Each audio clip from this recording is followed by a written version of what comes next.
Welcome, everybody, to this week's edition of the Liberty First Foundation Roundtable.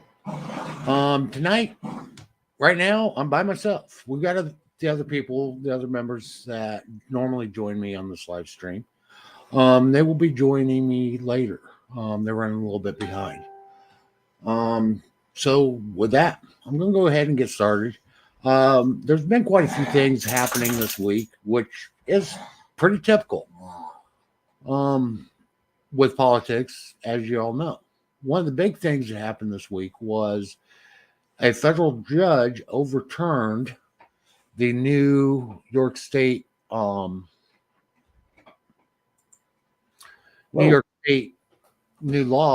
gun laws that restricted concealed carry in sensitive locations.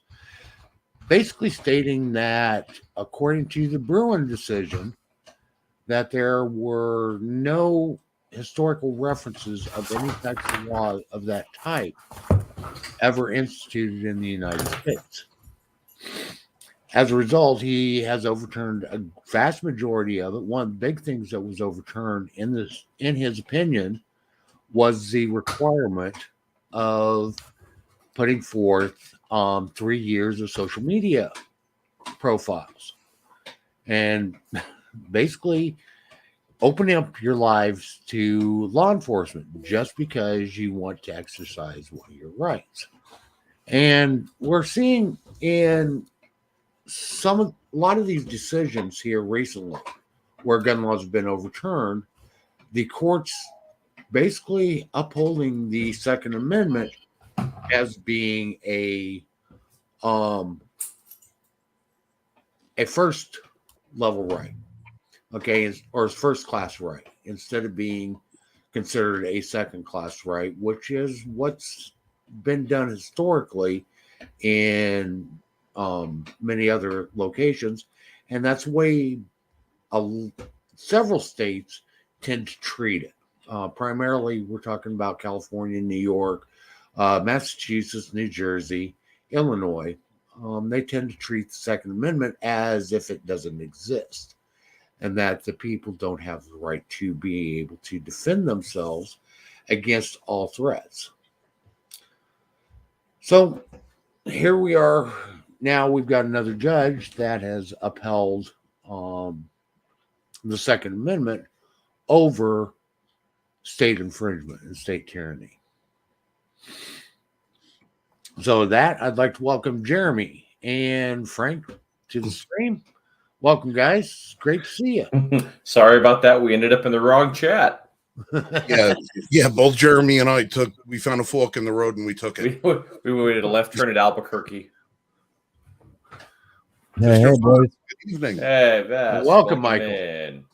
Boy, I got to tell you guys, what a whirlwind week of wacky entertainment and news that's come across the pipe. And woo, speaking of pipe, hey Hunter, how you feeling today, buddy? Yeah, Hunter. It's only been 3.5 years for him. I mean, you think he might be a little prepared for this? I don't know. Maybe. I have a feeling he's going to get a lunch invite for Hillary soon. And actually, here's what I see happening. Biden's president, federal charges, before it even goes to court. He's going to get pardoned. Presidential pardon can happen before charges are brought. No, he'll plead. He'll make a plea deal on something really minor so that they can end the entire investigation. Because if he does, the reason why they wouldn't do a pardon is because everyone's going to go, oh my God, it's so corrupt. And then they lose votes. The Democrats will lose votes for Kamala going forward. So what they're going to do instead is he's going to plead down probably on the illegal gun charge. They're going to hit him with a minor fine for not reporting all the taxes. He'll spend, I don't know, $500,000 on that, which is nothing. He's already got that money. His daddy's got all that money. And then they're going to hit him with a 3-month, he filled out the paperwork wrong. For 3 months, he'll be on like probation. And they'll be like, see, justice has been served. He's gone to court. He pleaded guilty, done, and walk away. So they'll have the guilty out there, but it means nothing, and the investigation drops dead. And they're going to do that so that they can move forward. 25th Amendment on Joe Biden. Kamala's in. She's a woman of color, or we think she's a woman of color. Can't be sure. She Don't want claims. to assume. Yeah. And then she runs, and they go, and that's 2024. That's what I think happens. Probably all this winter. This winter, by the end of winter, by the time Kamala swears in January, this will all be done. There's something else that's been kind of interesting. It's really been rare said this week, and I'm going to bring that up too. Okay, just as soon as this comes up. And while we're waiting for that, good evening, Jan. Once again, thank you for joining us and spending another Friday evening with us. We got to get you on camera, Jan. Jan, you Oops, sorry. 75% of Democrat voters want someone other than Biden. No kidding. This is CNN. Well, I just News Network. I got two words for you. Made in America. Wait. Once we're done with this, speaking on that, Frank, I got something to share with to share as well. Little piece of gold I stumbled across today. Oh, it's not just CNN. You got the slowest computer in the world, Mike. Yeah, Yep. at times it does. Yeah, I tried helping him to do an upgrade, but apparently the upgrade I gave him was just about as downgrade as what he's got. So we're gonna try round two. While we're waiting for Mike, that's a beautiful poster in the background. This beautiful poster, Yes, indeed.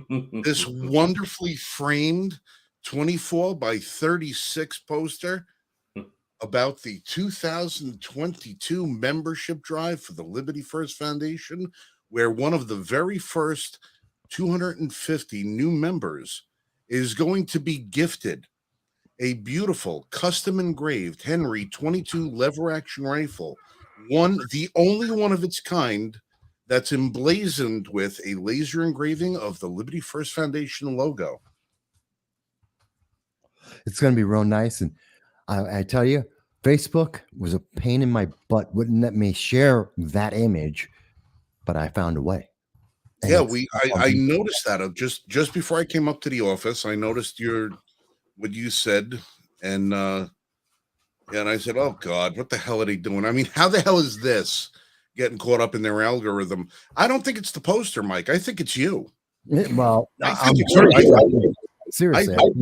Facebook has got so bad against you that it doesn't matter. You could post a picture of a unicorn sprinkling pixie dust across the next book training book club meeting, and they would we love that stuff.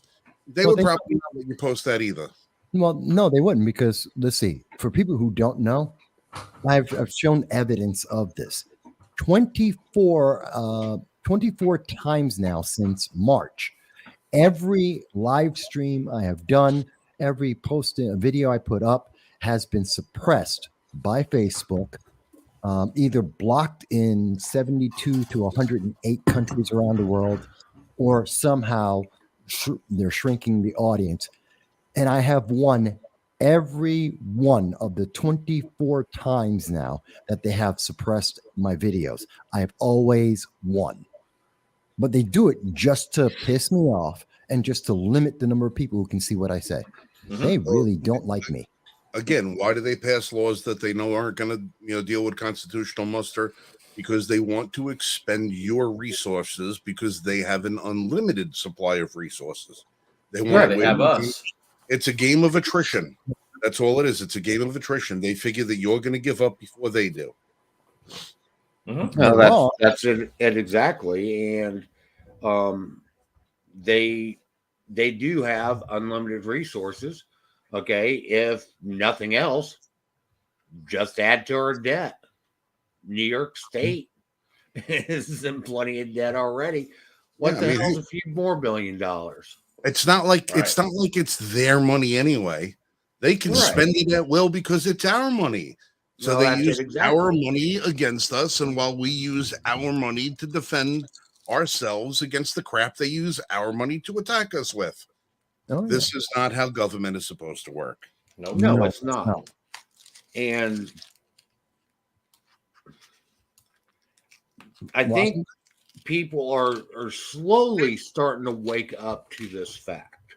but they're not, Mike. You know, I was at I was at an event yesterday, and I'll talk about it more in a minute. But it was with the the Division of Human Rights for New York State. 10 people showed up. That's it. What the fuck does New York know about human rights? Oh my God. What they are planning is insidious and insane. This is fly by the seat of their pants, spending taxpayer dollars to push an ideology like you've never heard before. I mean, this is crazy stuff. And yeah, we see people are turning around and saying, we've seen the Biden Harris administration, we've seen them kill our energy, they've killed our economy, they're restricting people. They're starting to figure that out, and they're saying, oh, no, that's gone too far. But at the same time, they're not paying attention to, because I was the only news media in the event. This is from New York State to start a human rights division commission in the southern tier of New York. One of 11 places they're going to do this. They've done this 5 other times. Not one news media agency was there. No one questioned anything they did. I got the documents. I recorded the public portion of the event, and I just did a review of it. And just to give you guys an idea of what I'm talking about here, they're planning to put together a commission paid for with taxpayer dollars to have a rapid response to human rights violations, discrimination, racism, bias. That's what they're going to put together. They actually call it the Hate and Bias Prevention Unit. And they have a rapid response unit. What does that mean? No idea. What is it made of? No idea. How much does it cost? No idea. What are they responding to? No idea. Literally, the meeting goes through it's going to be great, and we're going to fix things, and we're going to help people, but they won't tell you how they're going to do it, how much it costs, who's doing it, and what they're responsible for. And this is going right under the radar. No one in the state is aware that this has happened 6 times now. They need 4 more. They're going to push this through this year, and nobody has a clue what the hell this is going to do. But I'll make you a guess. When you say nobody, are you referring to the public at large, or are you referring to the media that is probably most likely, because it's in their wheelhouse ideologically, turning that blind eye willfully so that the public doesn't get to find out about these things? I can say at the lower level, at the more community, the lower level reporters that I'm aware of, they have no clue this is happening. The higher ups may know about it, and they may be ready to put out news stories to support this once it launches. But for the lower level news media personnel, the reporter that you see every night on nightly news, the guy who's writing the articles and the bylines in the newspaper, and everyone in the public, they have no clue whatsoever. They don't even have a hint that this thing is happening. Why don't you give your buddy Bob Joseph a call over Because there? he doesn't talk to me anymore. Last 3 times I was on his show, he spent the entire time telling me, 1, arguing about my name, and he knows my name. He's known me for 8 years. He knows my name. And 2, arguing whether or not I should, that I'm a Republican, and so that's a problem for him. So those are his 2 problems with me. He wants to argue about my name, and he wants to argue that I'm a Republican, so I'm not being fair in my coverage. But he never actually goes into the issue. Oh, as if Bob Joseph is the epitome of the blindfolded lady with the scales. And for people who don't know, there's exactly one news radio station in the southern tier of New York, about 65 miles. He's the only one. He is progressive, and he doesn't like Republican ideas being expressed on his program. And when I come on, like, again, I'm the only person in news media that covered this event. Only one. And I have video to prove it. He won't let me talk about it because he doesn't like that I'm going to, the questions I just asked, how much does it cost? Who's in charge? What's it going to do? He doesn't want anyone to ask those questions. He just wants to say yes. Tell him you've changed your mind on the Main Street roundabout and you're now in favor of it. Or do you think that former Mayor Ryan did a bang-up job as Binghamton mayor? He'll change his tune pretty quick. Or just call Trump a liar once. That's all it'll take for Bob Joseph to get on board. Or you could drag Steve Craig out of retirement and see if he wants to come on, because Steve Craig actually, as far as a reporter goes, played it pretty down the middle on his reporting, and he didn't go off the left wing side of the dock until after he announced his retirement. I just wish they would be, that's the problem with our news media. On all these things that we're talking about, 9 out of 10 times, you're not getting a down the middle story. You're getting, you're not even getting just a slightly off center story. And you want to know what's messed up is that you're talking about this group, right? I heard about this 3 years ago when they started pushing this, and I'm pretty sure I heard about it from you. Yeah, and I had questions there, and for a while the state buried this thing. They buried it, and it came off. There was no public notice of it. The original person who was supposed to be in charge of heading it up, there was some controversy around that person, I believe, and that person got replaced. And still, this is going to be another one of those things where it's just going to be a blank check written, and it's going to be one of the things like when they say, "Oh, well, we're going to be the arbiter of good character to determine who gets this or who gets that," but they don't tell you who they are to be able to say what kind of character they have to judge anybody else.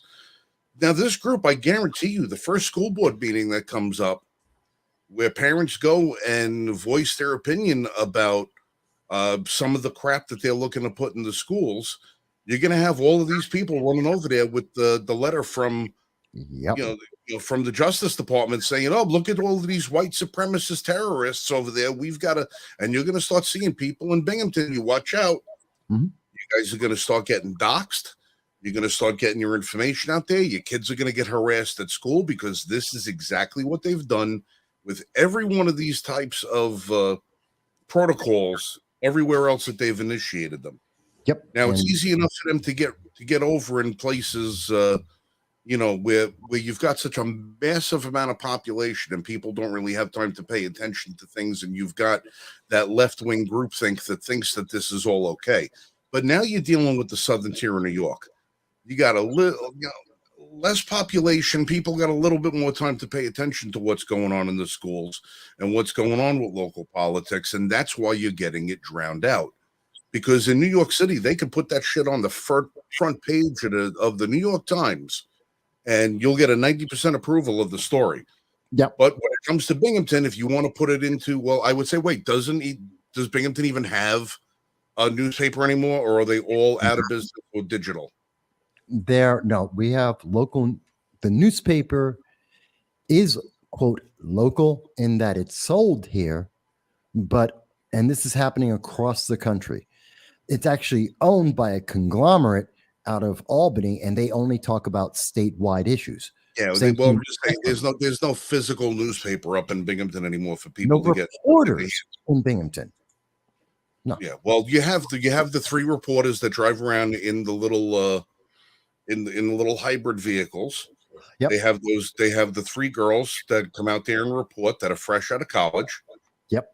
And they try to do a good job. I got to give them credit. They're running around from one spot to another, but these are not seasoned reporters. These are they're not reporters.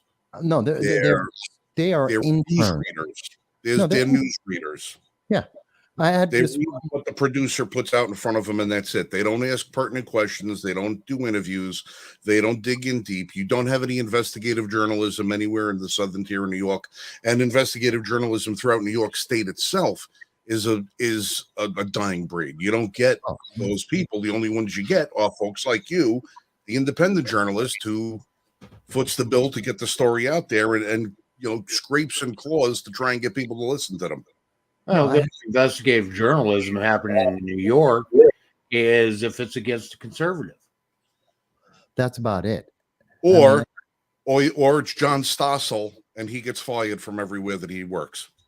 Sadly, but no, it was. I've had several recently within the last 6 months. I've had 2 of the new interns, one at a TV station, one at newspaper, and they're interviewing a candidate, and I happened to be present while that was happening, and they're getting set up. I had to teach them how to set up the cameras because they were actually shining a light into a poster that was right behind them, so the light was coming back into the camera. They didn't even realize that, so it was washing out everything. You couldn't see anything. Had to help another one figure out the questions they wanted to ask because they didn't know what to ask.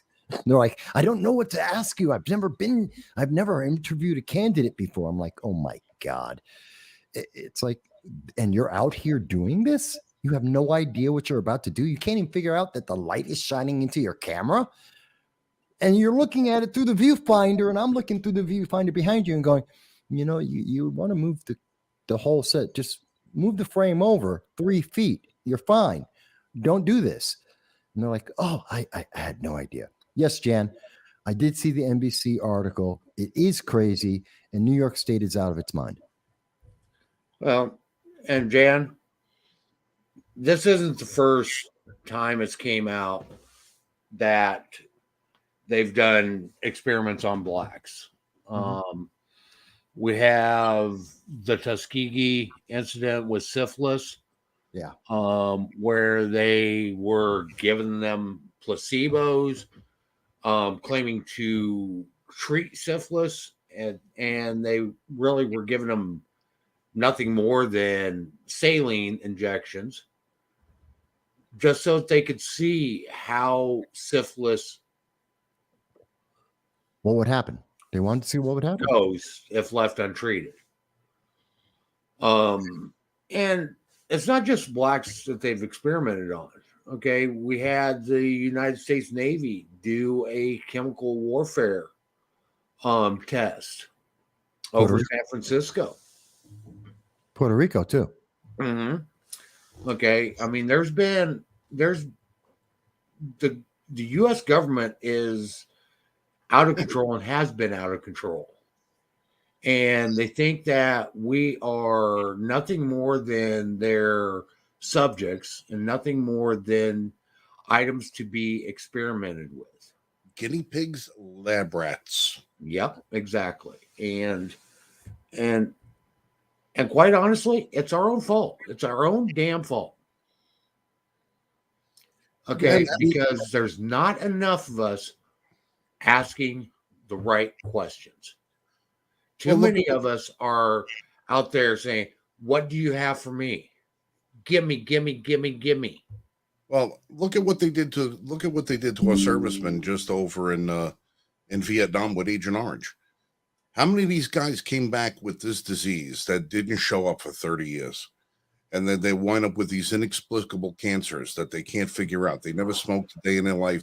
Some of these guys never, led really clean lives, and they come out with these debilitating diseases. It gets traced back to Agent Orange. And, it was wartime. Things happen, fog of war. No, you're spraying stuff out there to Jesus.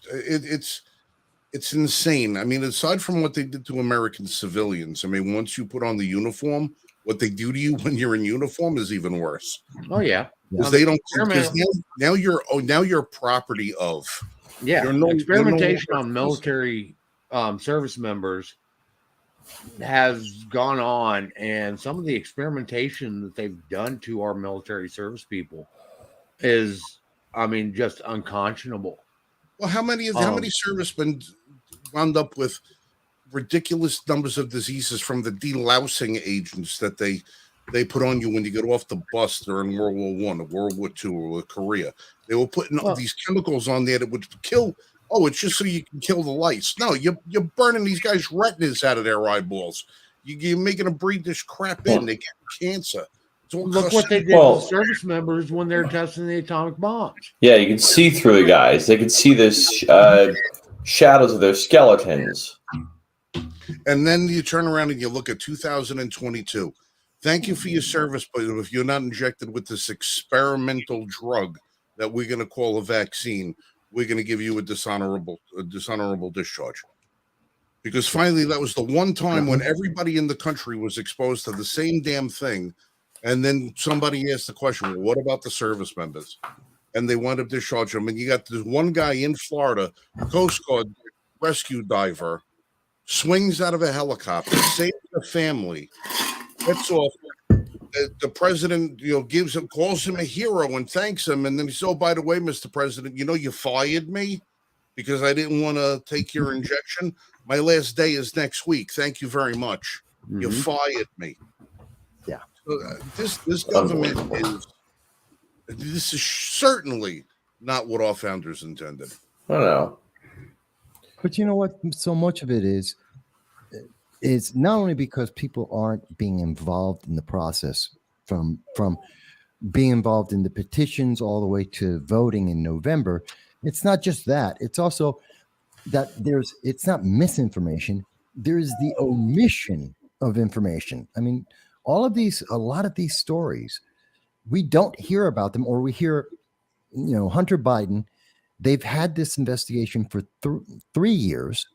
We know that, according to CNN, that the FBI filed the documents, or some of the documents, with the AG 6 months ago, and no one either found out about the story or were willing to tell the story, and it's been dead since then. And only now, 2.5 years before they could say, oh yeah, the laptop is absolutely verified. New York Times. Took them 2.5 years. Everyone knew it was true. We've had photos of Hunter Biden published with him with presumably underage women, and with and we've had that published already. We've already had the entire news media vet the fact that he lied on his gun application. And we know, and it has been verified, that he took the gun that he got illegally and he dumped it behind a children's school. I believe it was an elementary school, in a garbage can. We know these things. It's fact. The FBI is like, oh, it took us 3 years. We found that out in months. It took 3 months for the news media to vet this and confirm it. And it's 3 years later before he's getting charges. Why hasn't the news media been screaming about this for 3 years, saying, why is there no action?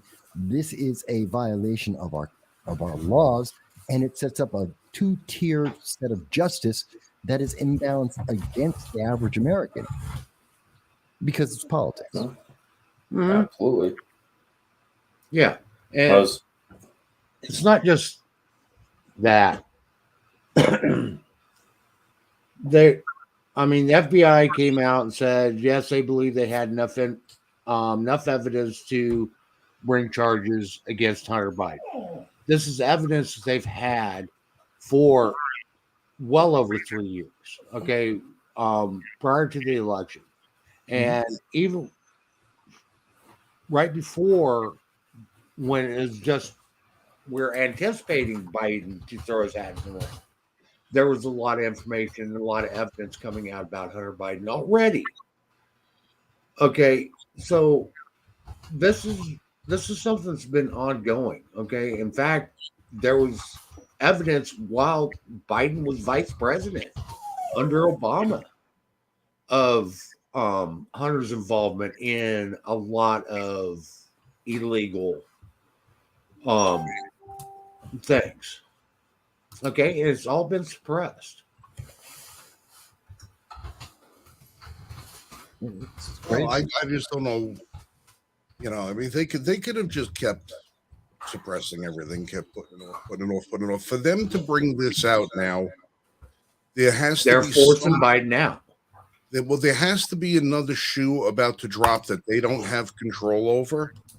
Otherwise, they would just keep pushing this off until after the election. Having him take a plea before the midterms or to try and bring this out before the midterms doesn't help their cause at all. They had to have been forced to make this acknowledgement now and then try to figure out how to run cover. So I'm just curious as to what it was that what other shoe is about to drop. Now, we know that if the Republicans take control of Congress, we know they have a copy of the Hunter Biden laptop. We know that they're going to start launching their own investigations. We know all of this. Now, unless there's some way that the Democrats, and I don't know how this would be to figure out how to get that laptop as something that is inadmissible as evidence in Congress, that the Republicans couldn't bring it up in a hearing or couldn't bring it up as part of an investigation. I don't know. I don't know what, because everything that's on that laptop is going to have to be made public. Unless there's something on that they can say is so sensitive that it has to be classified. And that's why we had to run this deal. That's why we had to do it. And then we have to, we can't let you use this in. But Frank, they can't say that because Hunter Biden doesn't have a security rating. I understand that. He has no clearance. I understand that. He also. It would be a crime for him to have any level of classified documentation. I understand that. But we're talking about the most corrupt government on the face of the planet. And I got to kind of think to myself, they have to find a way to suppress that laptop because there's stuff that's on that laptop that's going to bring the other guy down. Now, if they're going to bring the other guy down, I don't see their end. I don't see their end game. How it benefits them to bring. Here's their end game. Here's their end game. Got a bigger bomb. Here's their end game. Okay. Here's their end game. Okay. There's a reason why all this is coming out about Hunter Biden right now. Okay. The majority of Democrats already want Biden not to run in 2024. Yeah. Okay. We've just gone through 4 years where Republicans have been defending Trump. Yeah. Okay. Even though there are some things that are questionable about what Trump's done. Mm-hmm. Perfect segue to the 2024 election and to improve Democrat chances in the 2024 election. Indict Biden, indict Hunter Biden. Well, I have a problem. See, politically, I understand part of the optics of it, but politically and the political optics of that would crush the Democrats because. No, it would not. Not if the Democrats are leading the charge on it. Well, if you want Newsom to be the lead, if you want to see nomination, if Democrats lead the charge on this, there's a reason why this is coming out now. Yeah, so you're saying if they take the mantle of justice, they take that away from the Republicans. And saying that we hold everybody accountable. Yeah, that's going to improve Democrats' ratings across the board. Yeah, but no, I don't think it does. I don't think it helps them. I think it absolutely does. Because then they could turn around and say, hey, see how corrupt the Republicans are? They wouldn't go after somebody they knew was doing bad because they prefer party over the country. But then we have the last 19 months of every news media and every Democrat praising everything that Joe Biden has done. You have instantly said that everything he did was wrong. But then they turn around and they have plausible deniability. We had no idea that he was doing all of this behind our back. It wasn't until the laptop that was revealed that we knew what was going on. The media didn't look, Michael's trying to say that they can try and play. They can play blind. They can play dumb. They can play the American public has the attention span of a gnat. Yes. Okay. If it happened 2 days ago and something else comes out, we forget what happened 2 days ago. Well, In segueing from that, I can. All right. What's this chick's name over there? Tulsi Gabbard. This is the perfect example. And I'm gonna. Yeah, look. I'm the gun guy on the show. I got to throw the gun stuff in here. This is at least my wheelhouse. Tulsi Gabbard, for as long as she was in politics, said she was going to lead the charge to ban "quote unquote" assault weapons. That these things weren't necessary to set them, but she would have a couple of center-right positions here and there. And a lot of people would say, "Oh, well, if she was only more supportive of gun rights, she would be the perfect Republican." Well, you got to remember, you're not allowed an AR-15. Jeremy's not allowed to have an AK-47. You can't have this. You can't have that. We can't have this. No one is allowed to have a quote-unquote assault weapon. But here's Tulsi Gabbard last week competing in a Spartan challenge of sorts, doing 3-gun competitions with handguns, shotguns, and her own AR-15. And I'm seeing everybody on the right. Ooh, Tulsi Gabbard, she's finally one person. No, you cannot erase the 8 years of politics, or however many years of politics that were there, when her rating from the NRA was an F minus. I know when her rating from Gun Owners of American was an F. When she voted for every single gun grabbing piece of legislation that there was, she voted for it. But because she's an attractive woman, because she's young, because she's fit, and now all of a sudden has been very critical of the Democrat Party over the last year, mostly last couple of years. Over the last year, she's been very critical of Biden. She's been very critical of his energy plan, very critical of his foreign relations plan, very critical of what happened in Afghanistan, very critical of how he handled how he's trying to handle that pot smoking WNBA player and all the rest of that. And now all of a sudden, she's been moving slowly to the right. And now this week, she's out there running on her Twitter account, multiple posts with her out there with her AR-15 running obstacle courses. Well, and everybody like, she's setting herself up to be a Republican candidate. Okay, and she's been doing so since she did so poorly in the presidential primary. Right. And as a Democrat.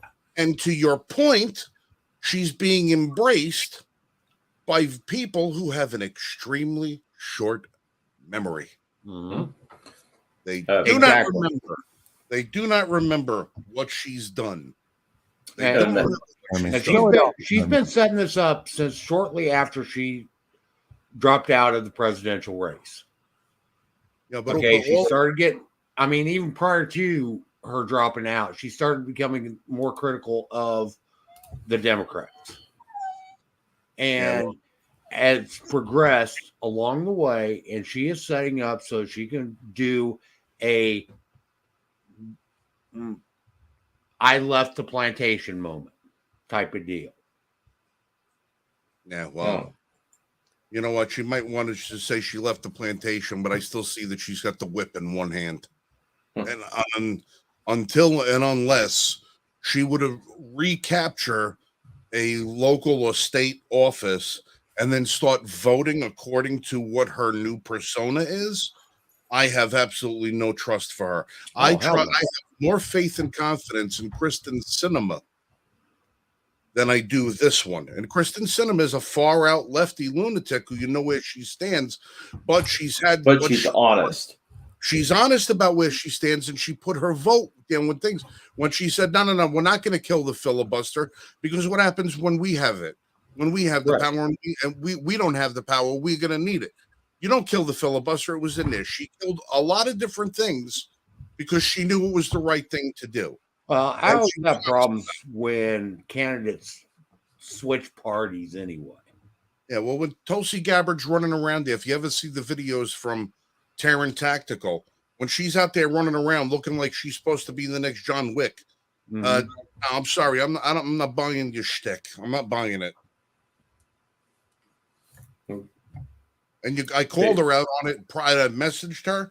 I've sent her emails, and I haven't gotten a single response. Got a Hell, message for Tulsi if Gabbard. if she wants to come on here Fuck and you. defend her position now, we'd be glad to have her. Yeah, well, Okay, we'll give her a chance to speak up and defend her position. This is what Tulsi would prefer that I have to Mhm. defend my family. While But I like this one. I like that one too. It was really nice. But honestly, you've got to do more than just post a few Instagram posts to convince me that you've really changed. Well, I want to agree know what with led you. to the change. Is it just because you're trying to support a different party so that you can make another run for political office? Because you burned your bridges on your past political party? Well, here's the thing. I know people who have had epiphanies and have come around and have said, listen, I was wrong. I was wrong. I used to think this, and now I think that, and this is why, because this happened or that happened.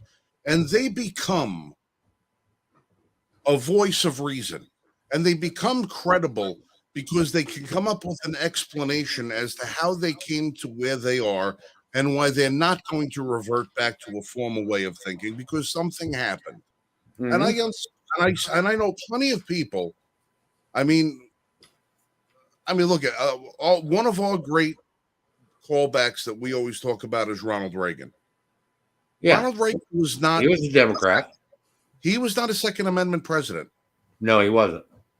Ronald Reagan committed atrocity after atrocity when it comes to the Second Amendment and put a lot of people at risk and took away a lot of rights from people that he should not have taken.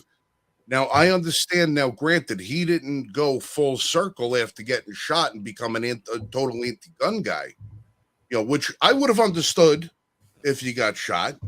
If Scalise all of a sudden came out tomorrow and said, listen, I'm really not crazy about guns, having to have a couple of slugs pulled out of me. I can understand, that somebody evolves because of something like that. Oh, but actually, Reagan getting shot actually turned him more towards the Second Amendment. Yeah, he did. He evolved towards the Second Amendment, at that point. But unless I hear Tulsi Gabbard come out and say, listen, I did a lot of soul searching. I spoke to a lot of voters. I spent a lot of time with the voters, going to the ranges, hearing stories about how people use their firearms to defend themselves, their business. I watched what happened in the Ukraine and saw defenseless people have to be given arms in order to defend their nation because of the inadequacies and corruption of their own military. And I've come to the conclusion that, yes, it is better for the American people to be able to have at their disposal the arms they need to defend themselves, community, country. And this is where I stand. And I'm sorry that I didn't come to this conclusion sooner. I'm sorry I didn't come to that conclusion sooner. Then Gifford actually has always been against guns, Jan. It got worse after she was shot, but she was always against guns. Well, she wasn't against guns when she took money from a manufacturer after they took her out to the range and let her shoot I think it was a 9mm submachine gun at a target that was of a young Hispanic boy. That's when she was pro-gun that day.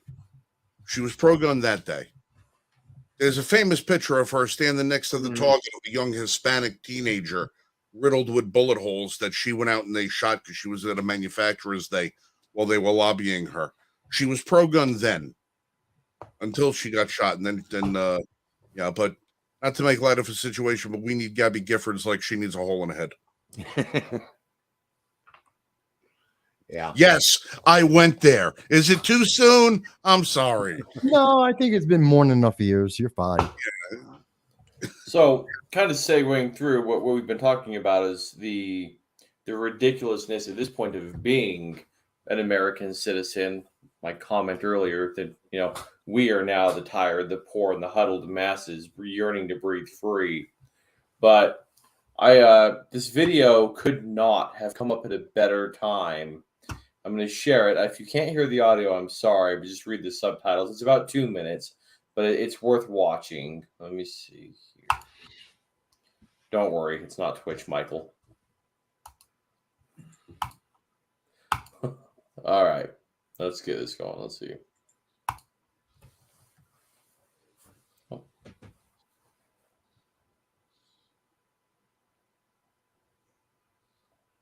Ed, you're on mute. So, I shouldn't be. Oh, I got you.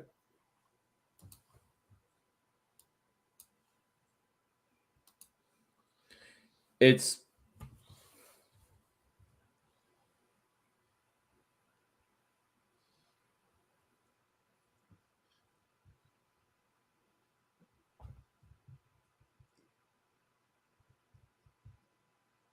What is this? What is this? It's I'll explain after what it is, but you gotta watch through it. All right. Well, Michael, since I'm not that good at sharing stuff when this is over, if you want to share the link I just put in the private chat, if you want to look at it first and then share that photo.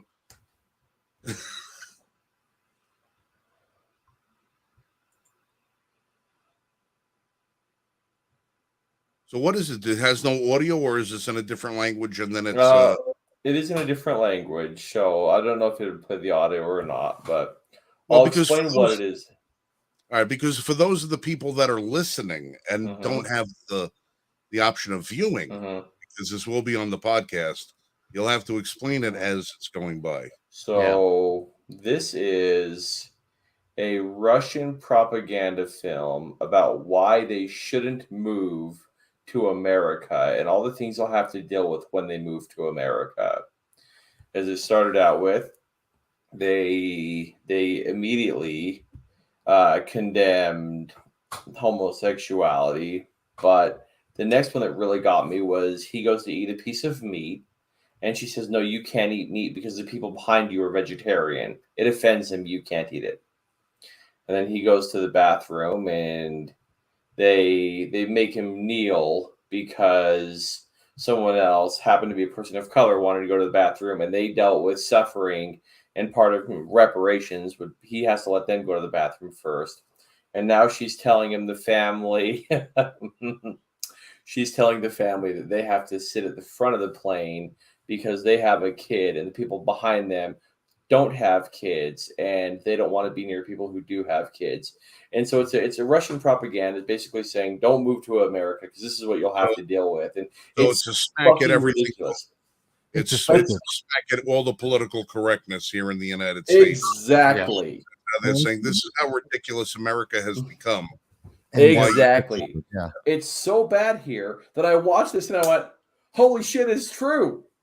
And these people, they would rather go and get drafted by their country and killed by some Ukrainian who is trying to defend their own country than move to America and deal with the bullshit. Yeah, unbelievable. Well, all absurd comedy has its basis in fact.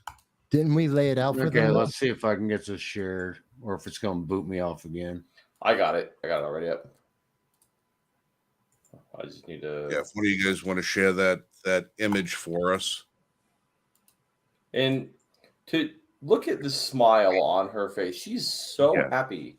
Yeah. So this is an image of Gabrielle Giffords holding an AR-15 that she just used to put at least 30 holes. Because I blew this image up and I was able to count like 26, but I'm assuming that she probably missed a couple of them into the target of what appears to be a Hispanic male, probably between the ages of, 16 and 19. Something like that. Yeah, something around there. And she was very, very pro AR-15 that day. And I know her husband. What's her husband? Mark Kelly? Or which one of the Kelly brothers? is the twin astronaut guy. There's also plenty of footage of him running around prior to then. And they've been very, very, very careful at sanitizing their public image to make sure that none of these things ever got out and that people didn't see it. But, what do they say? If it's on the internet, it's there forever. Yeah, exactly. Which is why I worry about those photos I had taken back in '92. That's beside the point. More quick gun news. Jeremy's gonna like this. I always do. All right. I go to Academy Sports a couple of weeks ago. I go buy a red dot optic to put on my SIG P365. Comes with everything I need except the screws to mount the optic to the P365. So I mount it on a different gun. And I said, well, what else do you got for the 365? He says, nothing. I go to Academy today. And I look, and there's a red dot by Hollow Sun made specifically for the 365.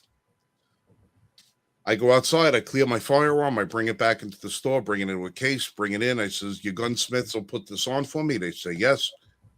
I go, I process, get everything processed. I says, well, before I pay for this thing and have to return it, please verify that when you take the plate off my gun, that this will fit and that you have the right screw.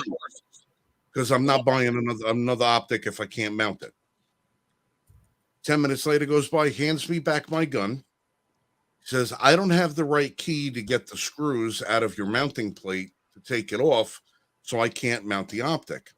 I said, I have the right one at home.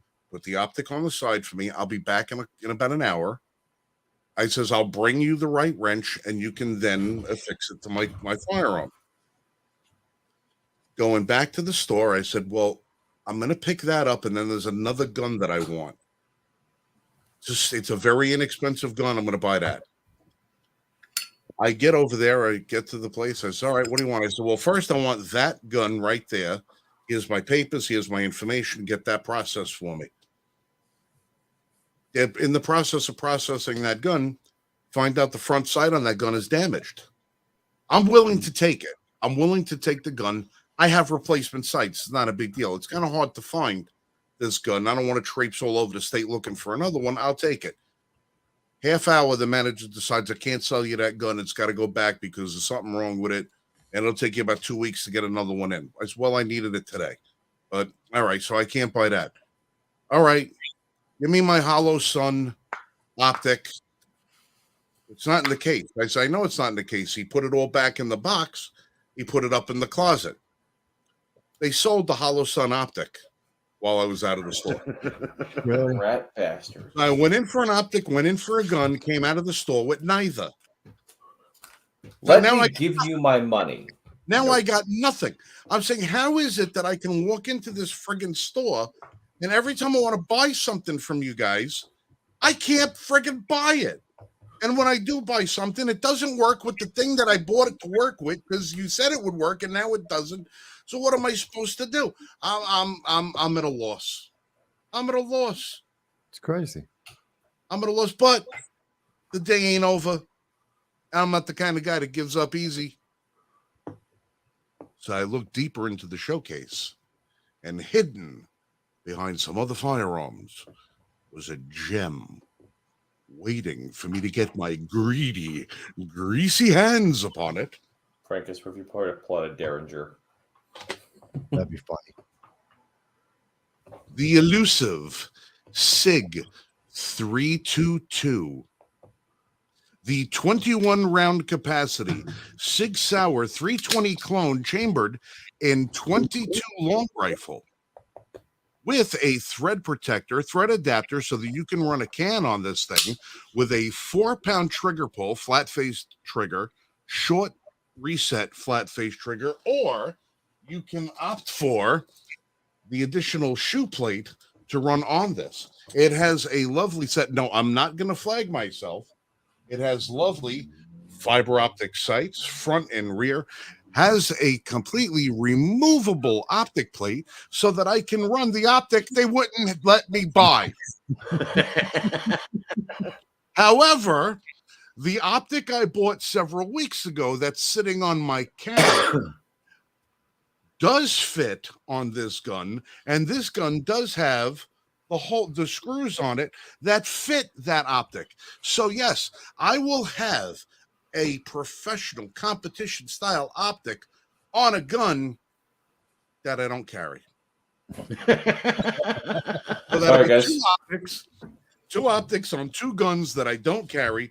One because I can't carry a full frame competition rig as a concealed carry because the damn thing is huge, and I won't carry this because I don't recommend 22 long rifle as a self-defense round, not because it's not a potent round, because more people are killed every year with 22 than any other round that there is, but because of the inherent unreliability of rimfire cartridges.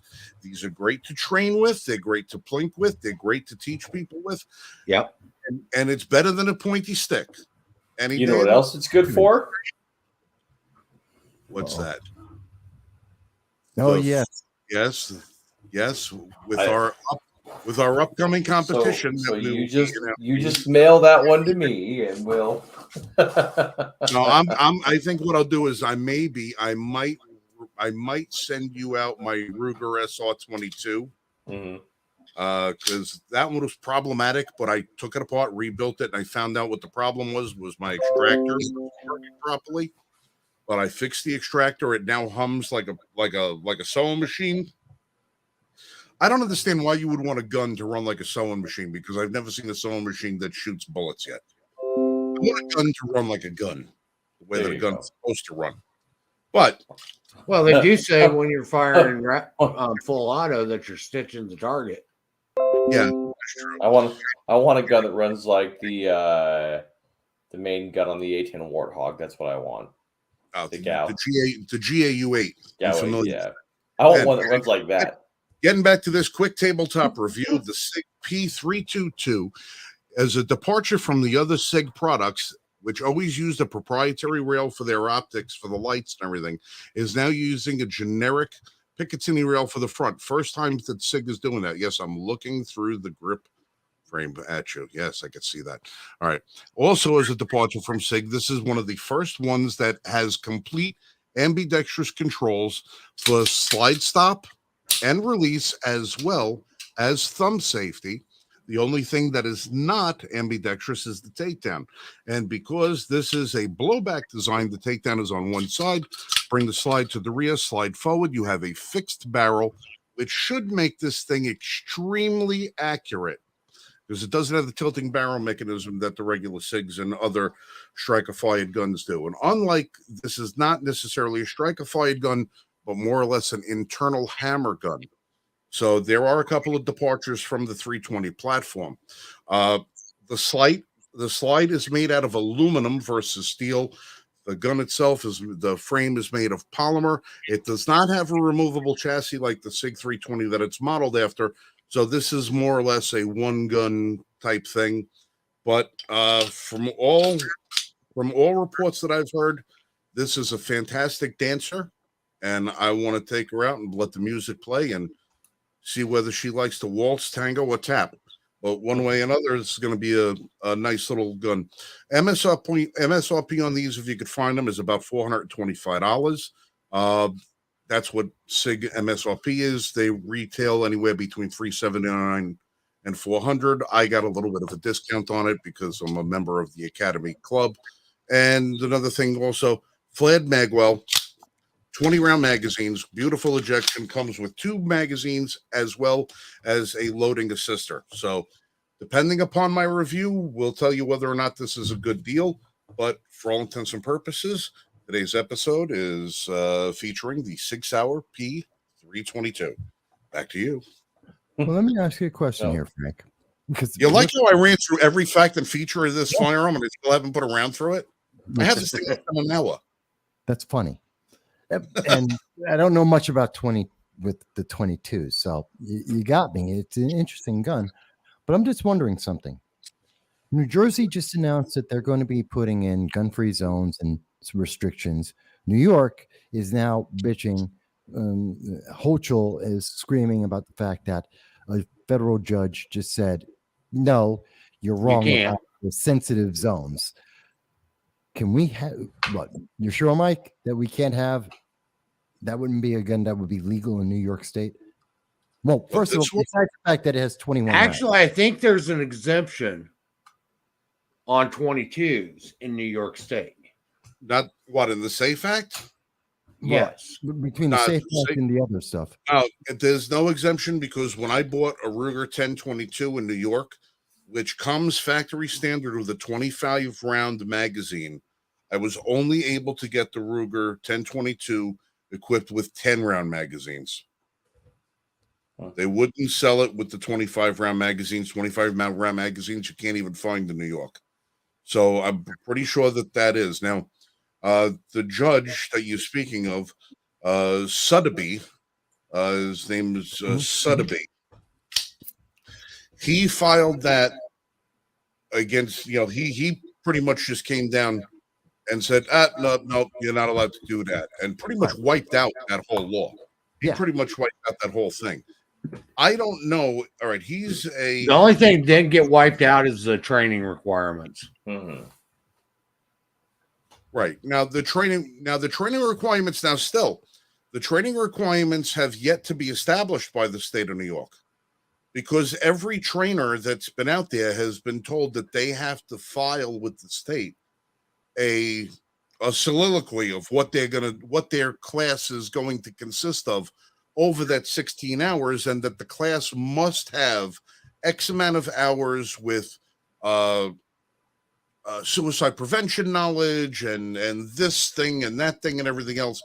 So the trainers almost have been left up to their own discretion as far as what their class is going to consist of. It just has to hit those points. I don't know. It still has to go through review. All right, it has to go through review, and then the state will decide, okay, you get to keep your training license or not. Now, what happens in the classroom? I don't know.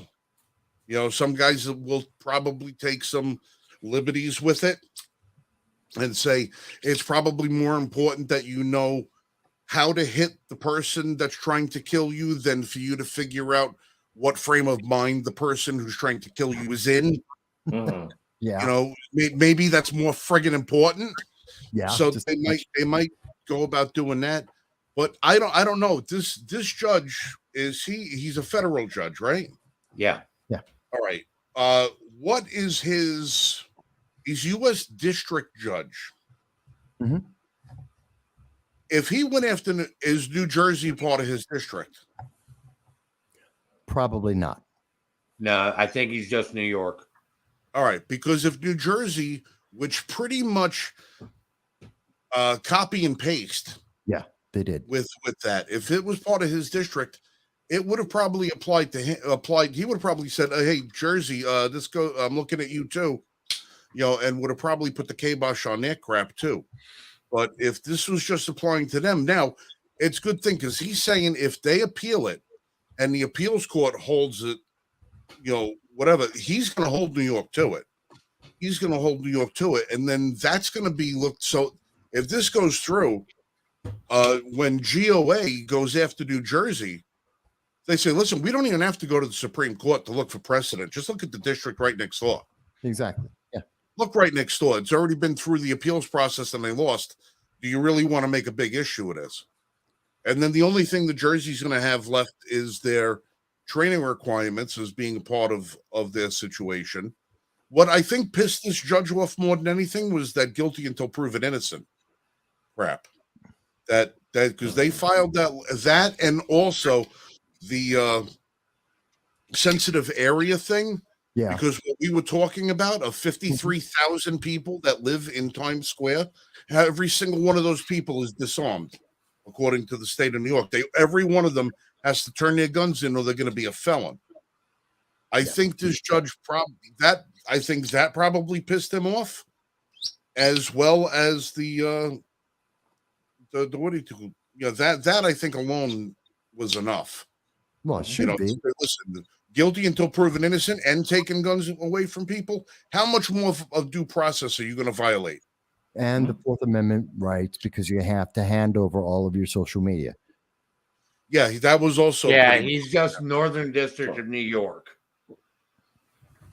But there's so So- many violations in that. well. That's great if it's Northern District because that instantly includes Albany.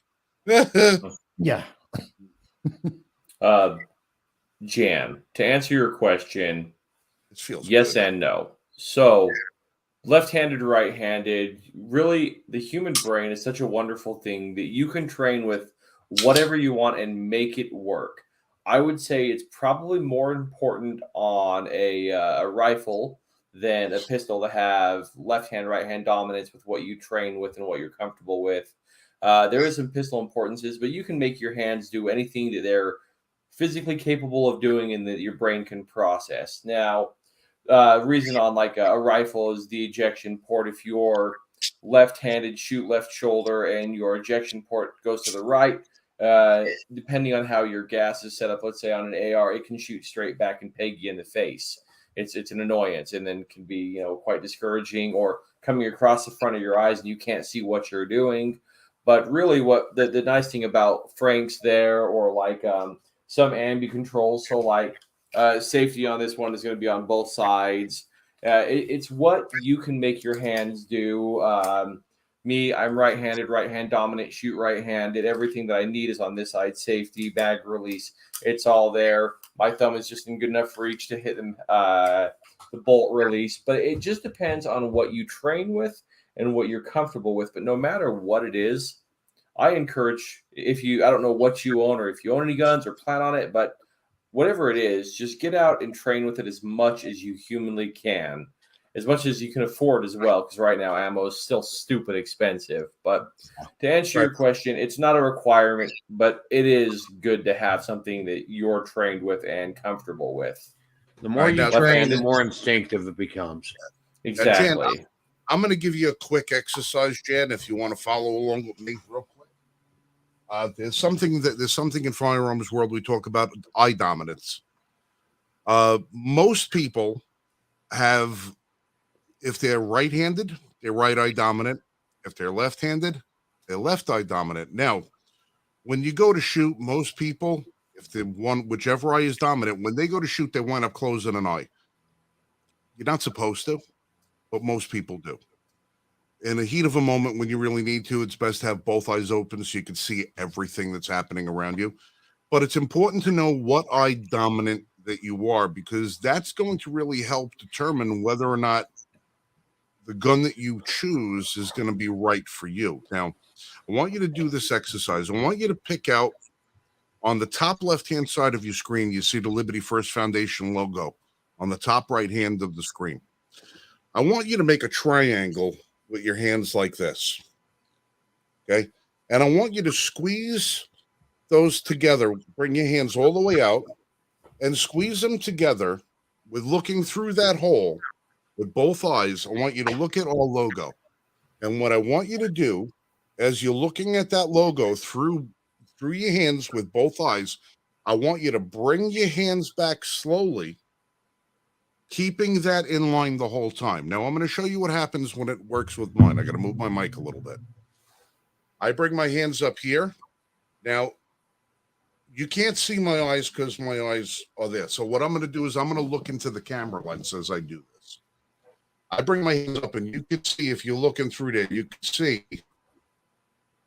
I see the camera lens, but you see which one of my eyes you see? Now, when I bring my hands back, I'm trying to keep that camera lens in focus. I bring this back, my hands naturally go over my right eye. That's how I know that I'm a right eye dominant shooter. So now when I have a firearm in my hand and I'm aiming at my target, I'm using my right eye to aim at the target. My right eye is looking at my sight. I'm getting what they call a sight picture, target acquisition. Those are the two things you need in order to hit your target. Now, depending upon what you are, some people are right-handed and left eye dominant, or left-handed and right eye dominant. For people like this, it causes a problem when they try to shoot because they don't know which eye to look through. They find this problem. So some people try, all right, you're left-handed and left dominant. All right, so that's fantastic. You're not going to have a problem. I'm looking at her comment thread on the side. No. You're not going to have a problem being able to learn how to shoot. What you're going to have to do is find that how you something that you're comfortable shooting, that you're not going to be have too much recoil sensitivity, and that's something that's going to fit your hand comfortably.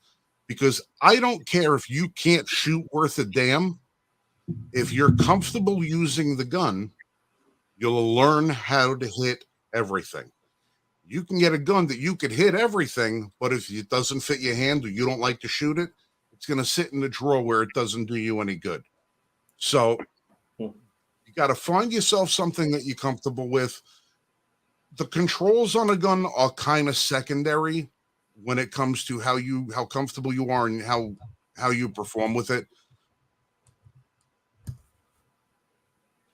Most guns today, semi-automatic, the controls are reversible or ambidextrous. You can use them either way. The biggest problem that most people have is that most guns eject to the right.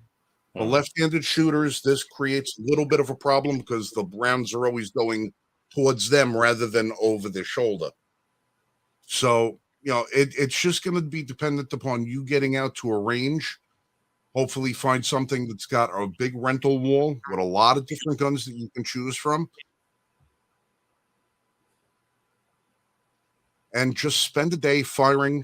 And if you know people that have a lot of guns, go to the range with them. Have them show you everything they have. Take some time shooting everything. And when you find something that you like, you start practicing with it. And before you know it, you're going to be out there, running competitions. And that's the thing. Yeah. So. Yeah. Well, which Something- is the best way to yeah. find a gun I'm comfortable with. When we have outside gun ranges, we have to bring a gun. All right. What I would suggest in that situation. Go ahead, Frank. Well, what I would suggest to do in that situation is look around for gun clubs in your neighborhood. That is something that's not that far from you. There's a lot of different gun clubs that have ladies' nights or that have try a gun night, where what they'll do is they'll open up, they have indoor private ranges, indoor clubs, and they'll have people there like myself. We used to do this at my range. I would bring cases. I'd bring 30 guns with me just by myself and have people that have no experience with guns, and we'd let them shoot all my stuff. And they would come and they would pay a fee to pay for the ammunition that they would use. And you would find out. So find yourself a local gun club. If you want to send us your address, we'll do the footwork for you. I got it. I'm looking. All right. Yeah, Jeremy's looking. He'll find you some place that you can go. We'll find you a club, or we'll find you a gun store that has a firing range, and we'll find you something that you're comfortable with. But it shouldn't be that hard.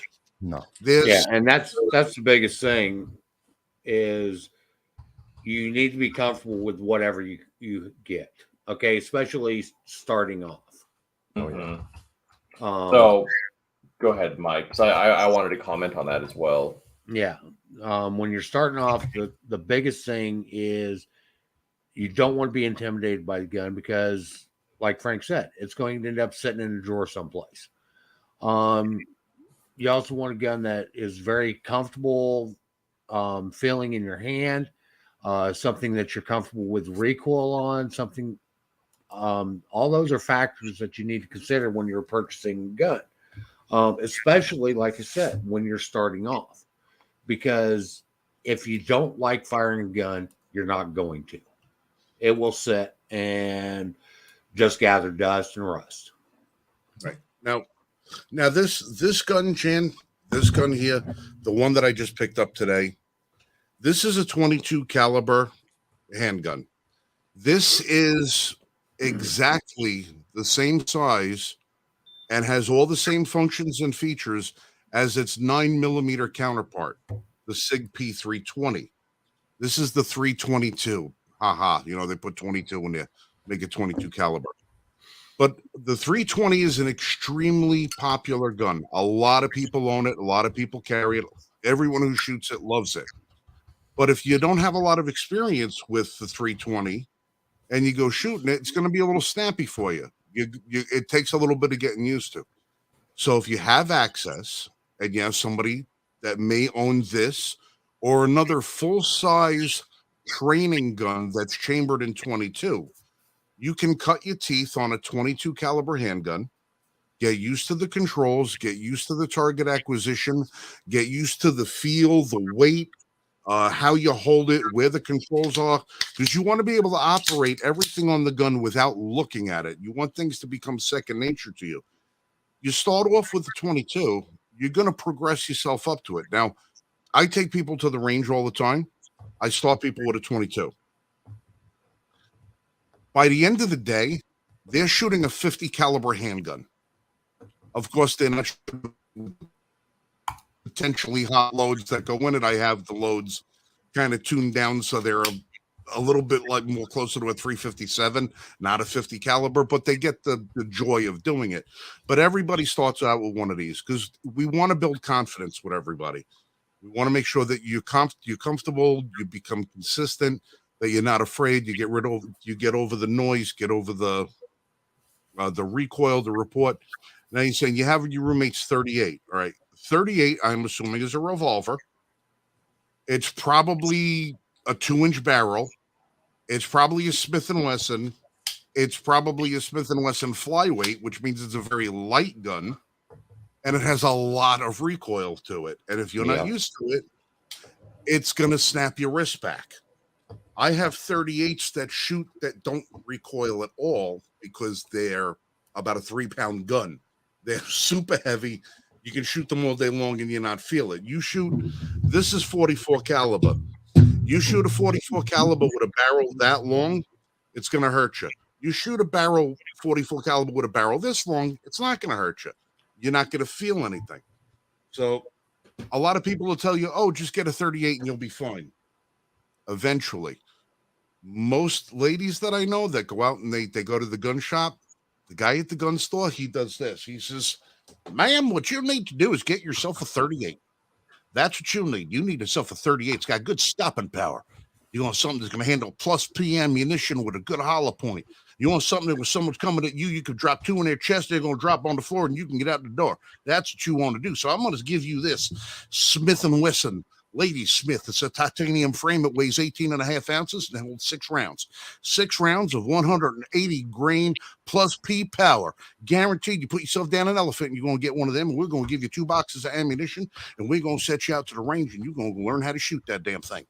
And what do? You spend $450 on the gun, $150 on the ammunition, $100 to go out for the range for the day.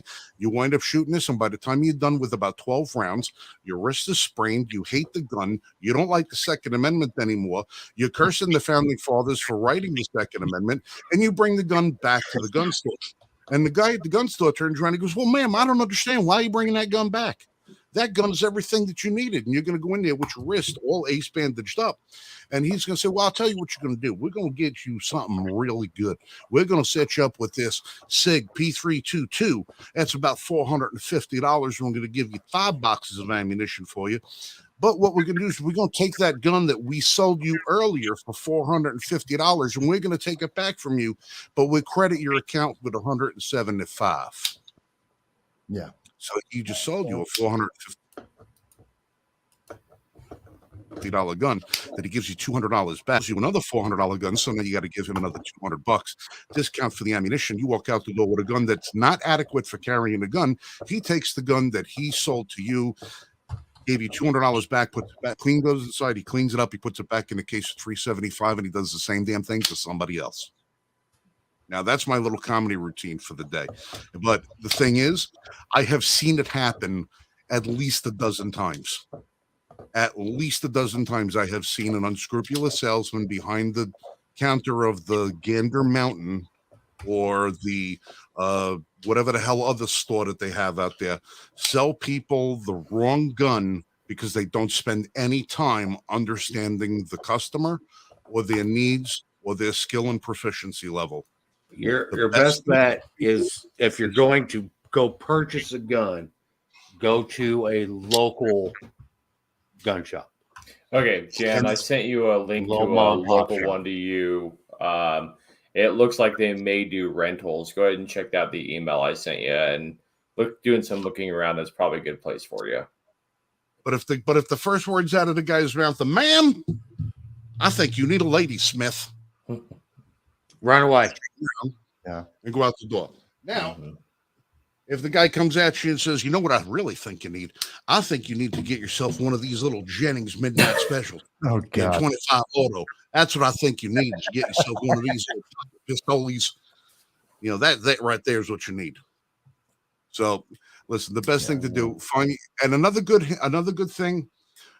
Go to your NRA website and see if you can find a list of local firearm instructors. Firearm instructors probably going to have a pretty decent collection.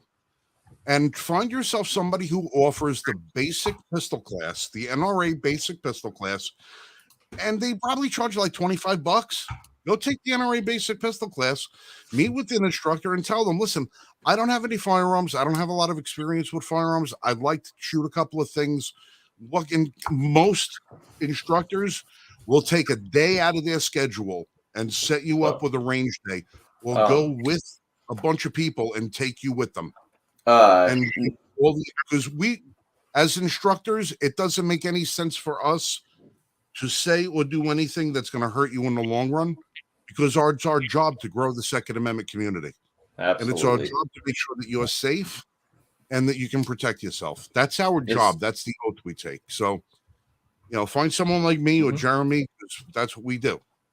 As much as I hate that piece of shit Wayne LaPierre and his band of cronies, that one that I sent you, Jan, they actually have the NRA basic pistol course there and some other courses at that range that I sent you. And if a guy says, buy a shotgun, like I tell my wife, if something ever happens, just go outside and let off 2 blasts. They won't come back. Don't take that advice either. Letting off 2 blasts outside your house is a felony. And you may have covered it, Frank. I don't know. I've seen some really, really terrible horror stories and videos. I would say for the first person, if you've never shot a gun, 1 round in the gun, that's it until you're comfortable. Because I've seen some really fucking terrible videos of what happens when somebody wasn't ready for the recoil. Yep. So 1 round at a time, and you'll get it done. And if you ever find yourself out in North Carolina or you find yourself up in Utah, let Jeremy or myself know, and we'll take you out. Absolutely, be happy to. I'm sure that we could probably find a whole host of ladies that would like to come out to the range with you all at the same time, because I hate saying this, because I'm not one of these guys who's like, a competent trainer should be able to teach anybody competently. But a lot of times a lady is more comfortable having a lady be their instructor, because they don't want to have that sense of a man being overburdened on them or too presumptuous or impatient.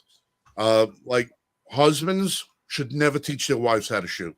No. Wives should never teach their husbands how to shoot. No. Parents should always teach their kids how to shoot, because they expect that of you. They expect you to be the parent. But a spouse never teach another spouse how to shoot. I mean, as a case of emergency, if there's nobody else there to do that. But spouses, significant others usually tend to gravitate more to a trainer that they don't go home with. Yeah. How are you going to take advice from somebody to teach you how to shoot when the two of you can't figure out where to go out and eat? I'm not. There's a joke that I have on that, and I refuse. I know. I kind of let that for you. Look for a girl with a gun chapter. Yeah, I was going to say that, or well-armed women, damsel in defense, all fantastic. Yeah, there's a few of them out there. Yeah, a girl and a gunner are friends of the L1F. Yeah, if you find a girl with a gun shooting chapter, they're out there.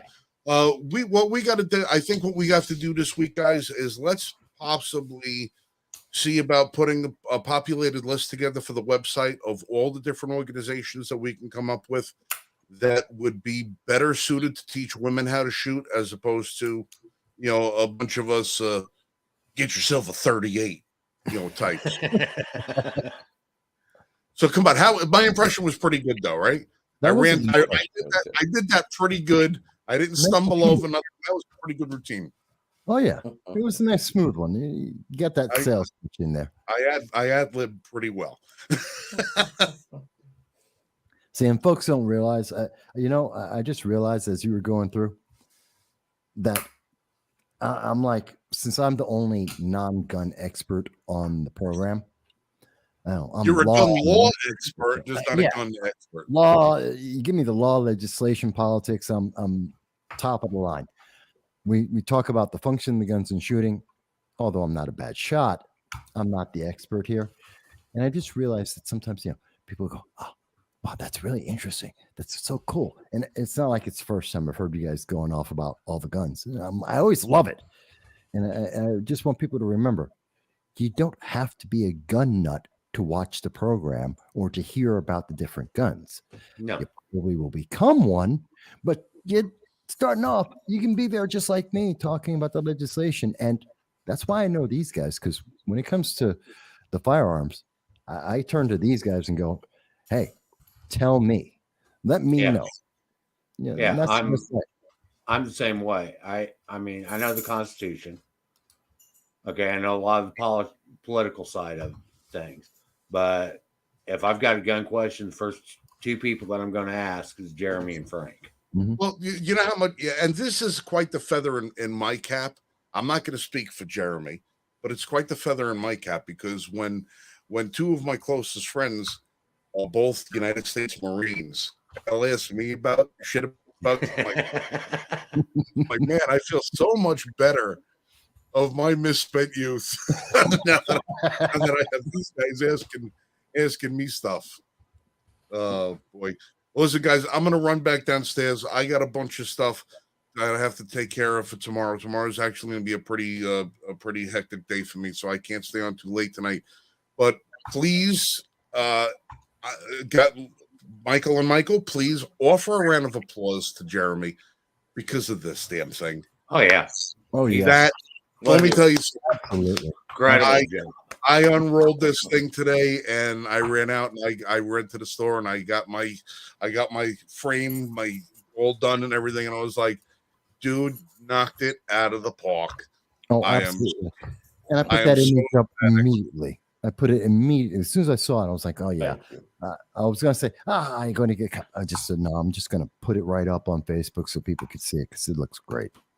Yeah. Now the other and one of the other things I have to do is get the other tube sent out. So Mr. Marshall has his copy of it. The Anatomy of a Pew Pew.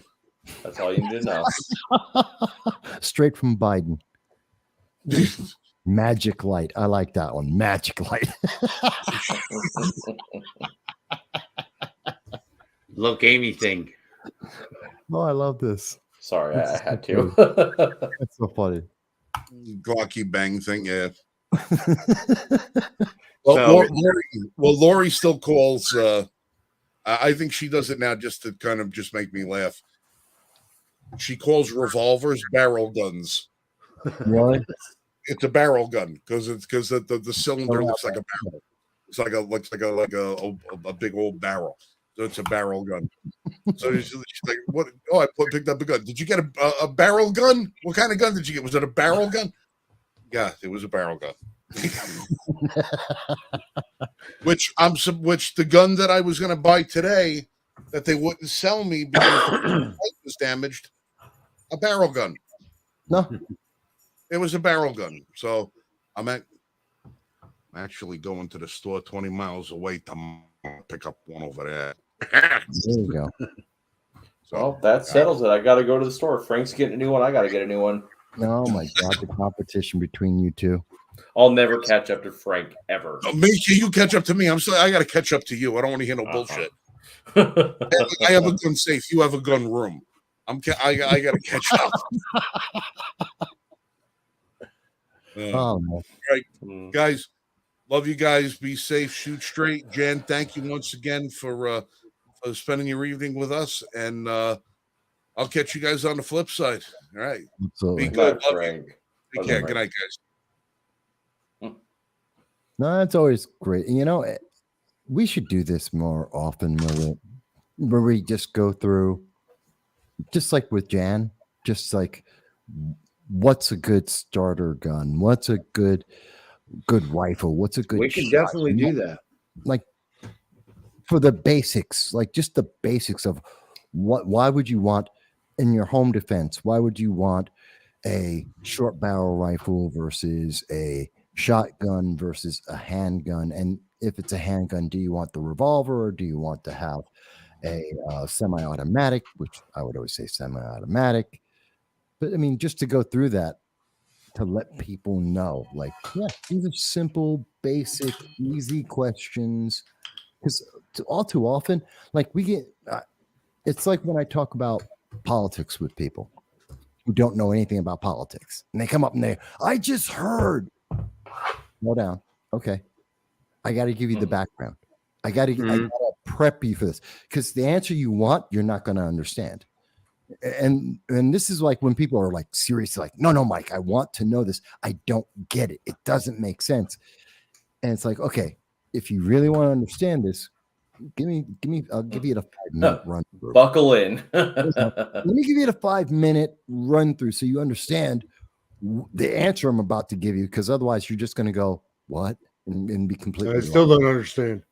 Yeah, they're like, but that doesn't make sense. Yeah, but you don't know why it doesn't make sense.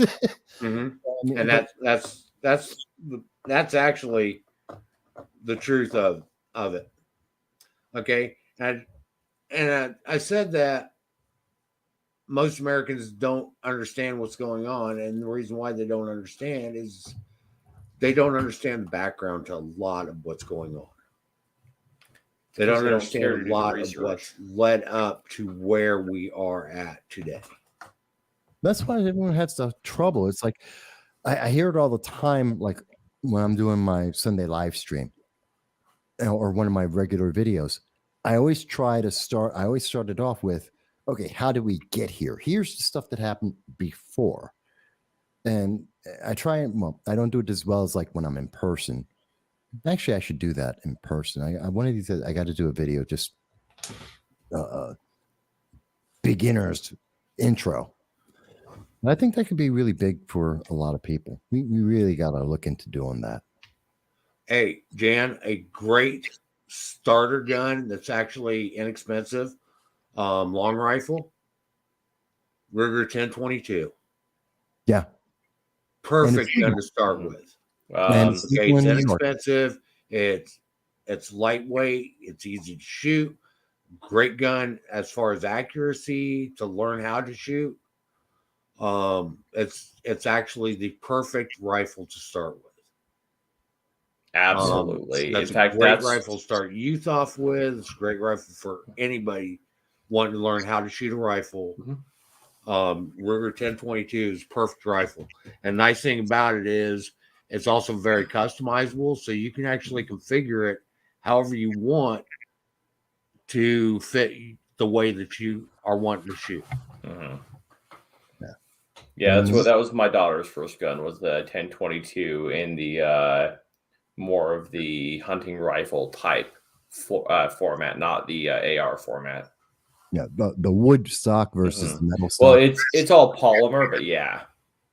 But in New York, the wood fixed stock is legal, so you don't have to worry about, do I have to worry about the SAFE Act or one of those? No, it on every gun ban list in America, the Ruger wood or polymer version is legal everywhere.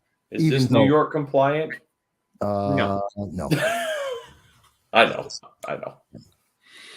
By the way, the wrong caliber for home defense, but the perfect size for home defense. Yeah. I've actually got a similar one in a 9mm AR pistol, which is the perfect home defense gun. But or you can get a mini Vulcan. Roomba Claymore, just saying.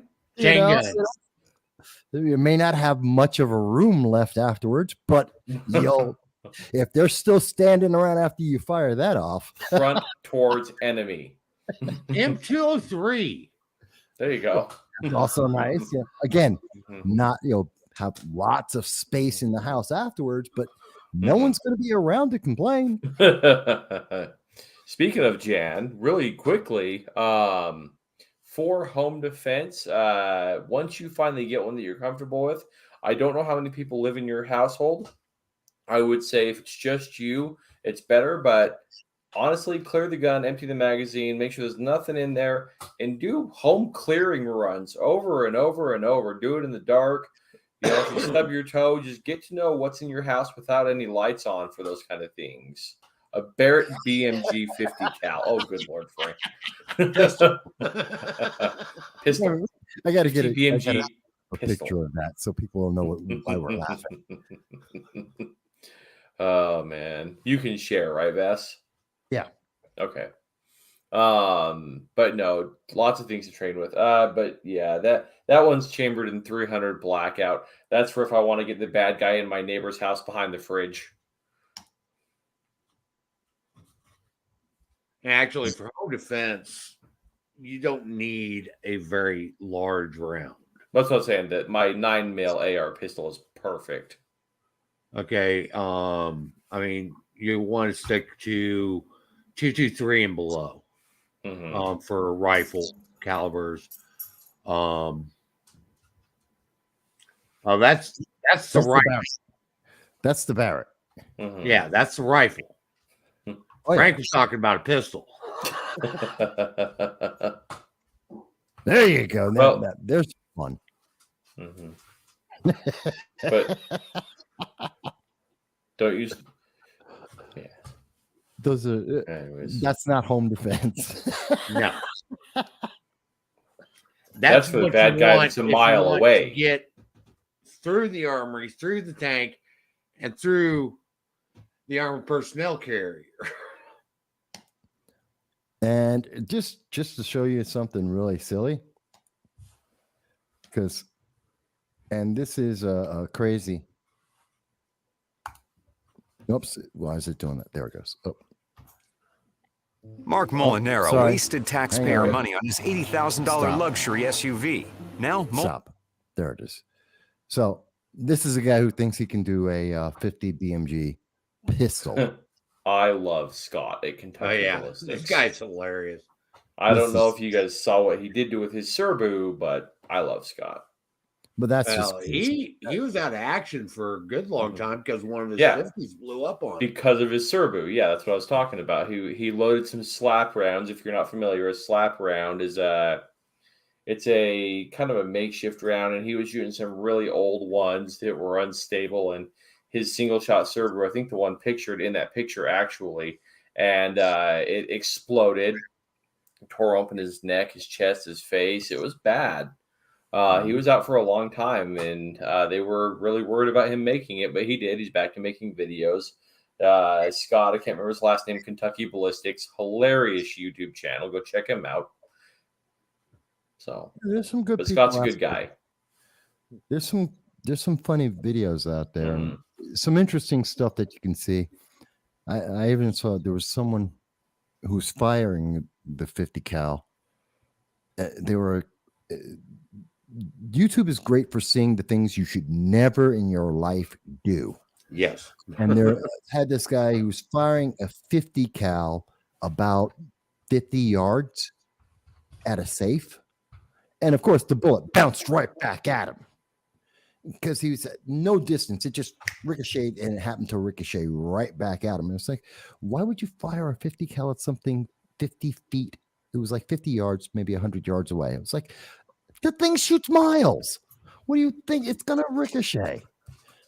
Crazy. Sometimes things that people do with their things they do on YouTube sometimes are just too stupid for just amazing.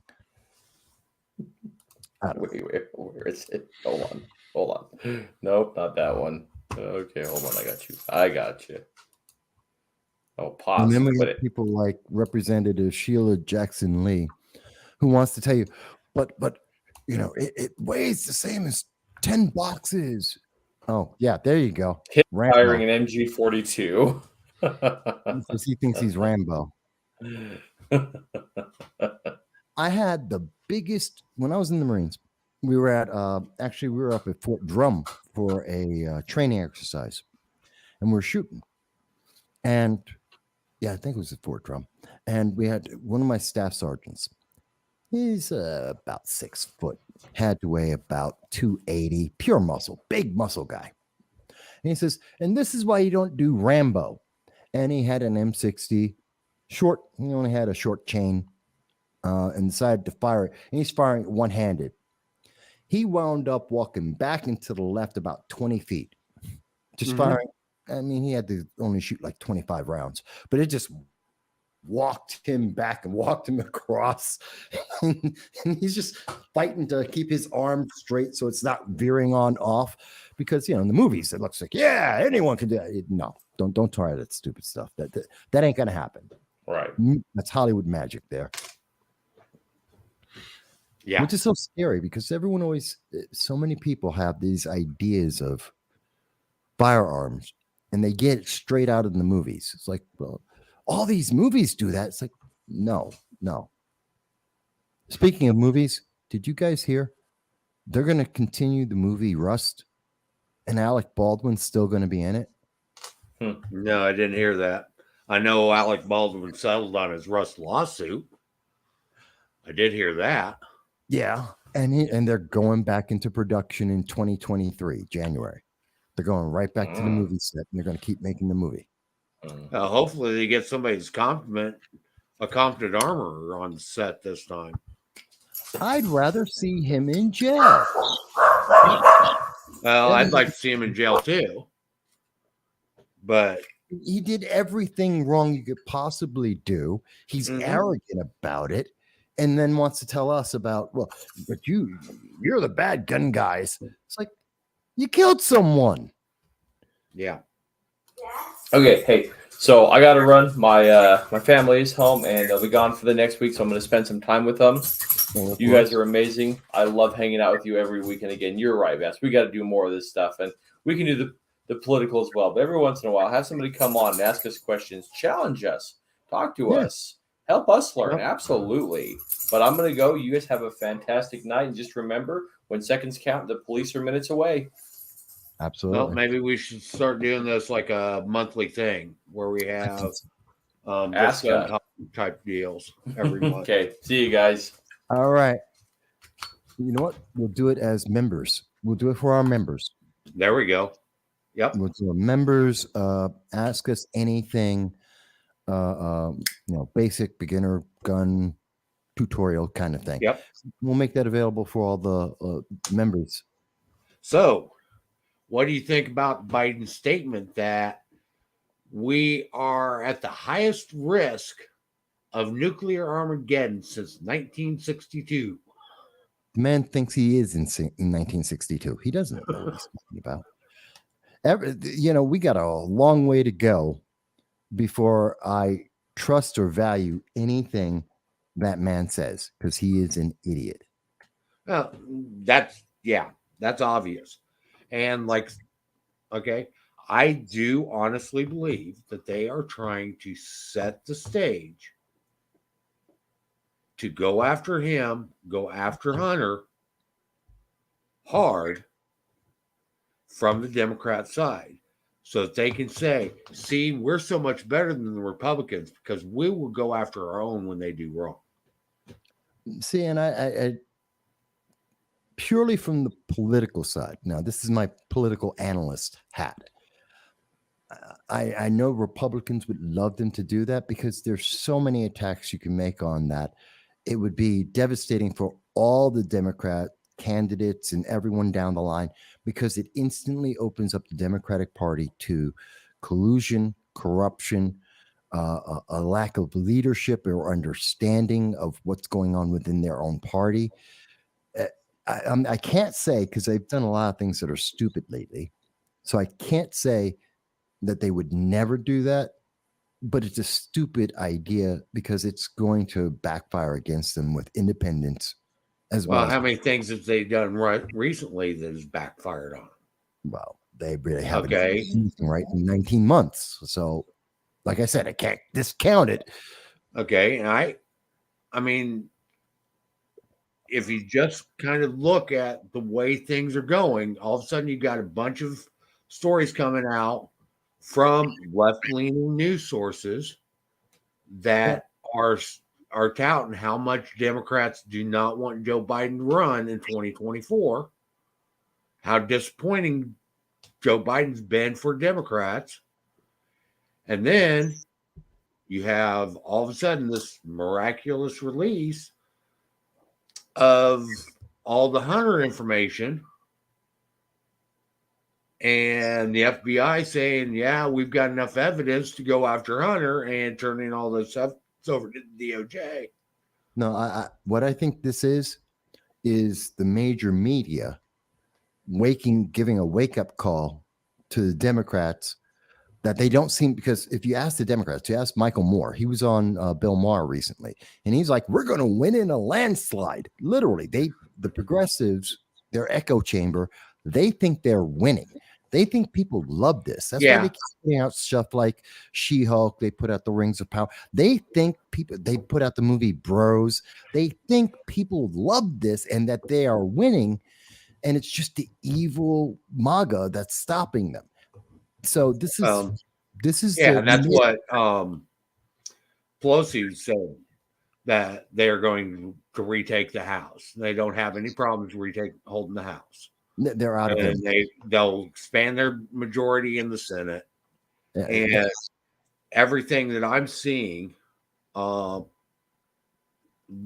on up, okay, is not leaning that way. There is no data that I'm seeing across the nation, especially in the top 5 races, the New York 19, the New York 22, a couple of other races. Everything is pointing to the same thing. They're going to lose with a big margin, but they're in their echo chamber and they think they're doing fine. And then you add in Biden's dementia on top of that, and he has no idea. So I think this is the news media giving them a wake-up call saying, no, you're losing. You've got to change gears, and you've got to get Biden out, take the 25th. And he'll probably get sick, or they'll say he's sick, or they'll suddenly recognize that he's got dementia, and they're going to take him out. And they're going to put him Kamala. With as hard as they've been going after Trump, though, I can see them trying to use that literally as a means of saying, well, we went after Trump because he is corrupt and all this. And Republicans blocked us. Now here we have one of our own that's also corrupt. But we're not stopping this. We're hard charging after this. I can't say they won't do that. I just don't see it being effective. I don't see any political analyst worth their salt, Republican or Democrat, that's going to say, yeah, that's a winning strategy. Not that they've been following a lot of winning strategies as is, but I can't see any analyst that's actually worth it. That's anyone who would advise them and say, yeah, that's the right way to go. And I'm not a Democrat. I'm a Republican. I'm a conservative Republican. I would love them to do that. I'll have a field day with them on that. But I can't say they wouldn't do it. Well, the big tell on it will depend upon who backs impeachment from the Democrats. If Pelosi, Schumer, Nadler, and some of the old time Democrats have been in office forever and a year, if they are pushing the witch hunt on him, yeah, I think it could be effective. Well, I don't know. Maybe. But I mean, how do you get away from the economy screwed up? energy dependence is wrecking. the They, nation. again, he can be their scapegoat. But that doesn't resolve the economy. Still going to be screwed up because we're in a recession that's going to last at least 2024. We still have oil reserves that are at 1984 levels, and that's not going to get fixed anytime soon. We still have our problems with the Iran nuclear deal, But with China, North Korea. that's what I'm saying. Okay. This, because a lot of what's happened on those, Yeah. okay, oil leases, Yeah. Biden. Yeah. Okay. It wasn't Congress, it was Biden. Yeah. Executive order. Right. Okay. A lot of the economy stuff was also perpetrated via executive orders, not so much via Congress. I mean, there's some of those Congress, don't get me wrong. Right. Okay. But and a lot of that was also stuff that was pushed by Biden. Yeah. Yeah. Okay. And led and headed by Biden. Okay. I see them using Biden as the scapegoat. Then, okay. They use Biden. Okay. They kind of did the same thing to Carter. Well, the fact that he screwed up the Iran rescue of the 400 hostages, because remember the New York, I think it was the Post or maybe it was the Daily News at the time, had the big picture of the political cartoon of Carter being scared of a rabbit. And that's why they failed in the operation to save the American hostages. Do you remember that Desert Storm? Mm-hmm. Yeah. Not Desert Storm, but No, it wasn't Desert Storm, but I It was the remember that operation. And I mean, it was a total farce. Okay, but that wasn't the only thing that got Carter on, though. They also got Carter on the gas. Yeah. Okay, and when Carter was pushed out of office, that's who they blamed. Sure. Even though a lot of it was coming out of Congress, they used Carter as a scapegoat. True. And if you don't remember, which I'm sure you do, you didn't hear anything from Carter until the Clinton administration. Oh yeah, he was dead silent in the second term of the Clinton administration. Right. Then you started hearing about Carter starting to come back. Okay. And they were sending him out as an ambassador to certain places. Yeah. Okay. And now all of a sudden you're hearing all kinds.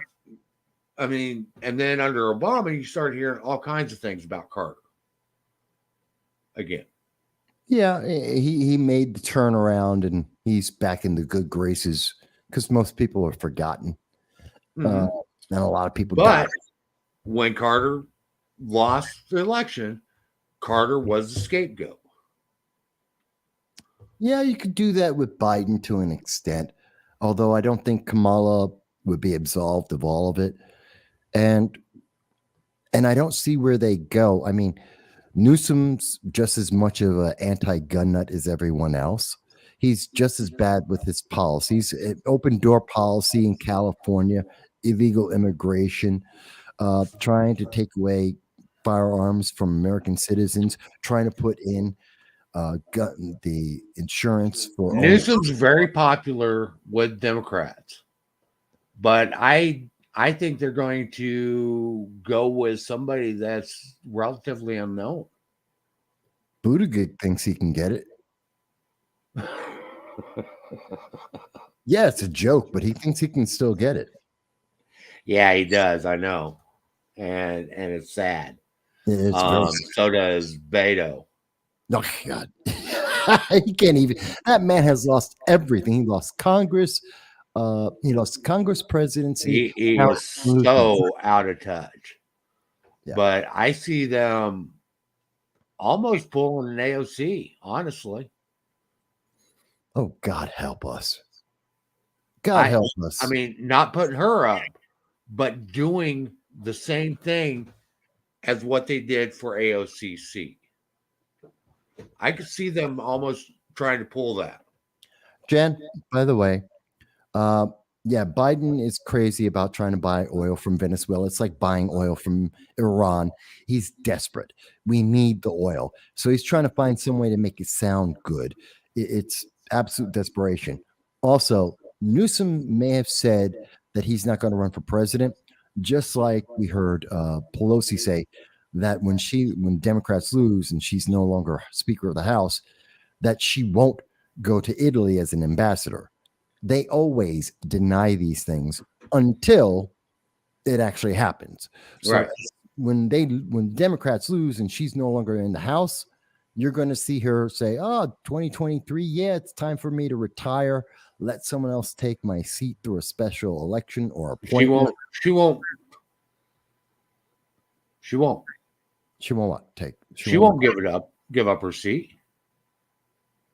She won't be speaker anymore, and she's told. I think she'll go to Italy, and I think that Newsom, the second that Biden's out the door, especially if he's a scapegoat, hey, fresh start. I'm, Gavin Newsom from California. I want to open up the borders and give everyone free money. I mean, yeah, I could see them doing that. But I kind of, it would be a liberal version of Trump.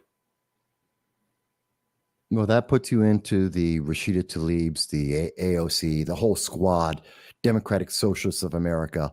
That's that way. That's how you'd have to go to that level to be.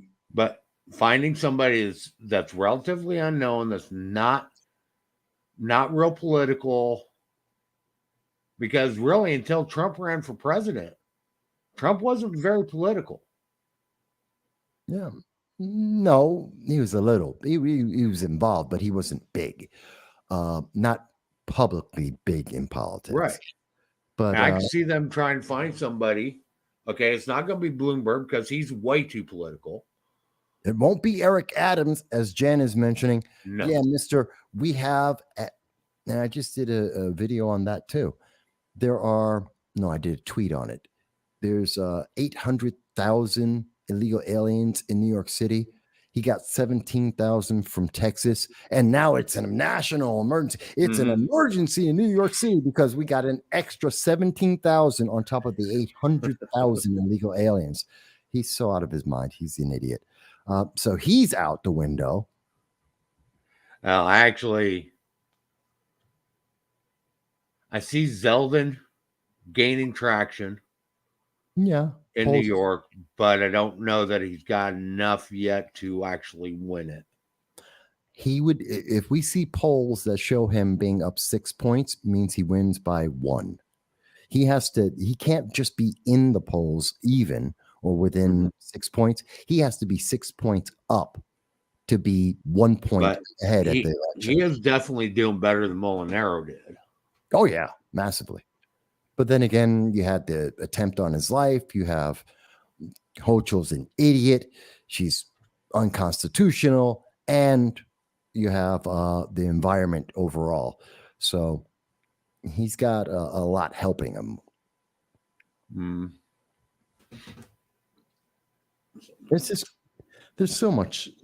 We are so close to seeing so much change in this nation. And I don't think the Democrats are aware of how badly the average person is pissed off.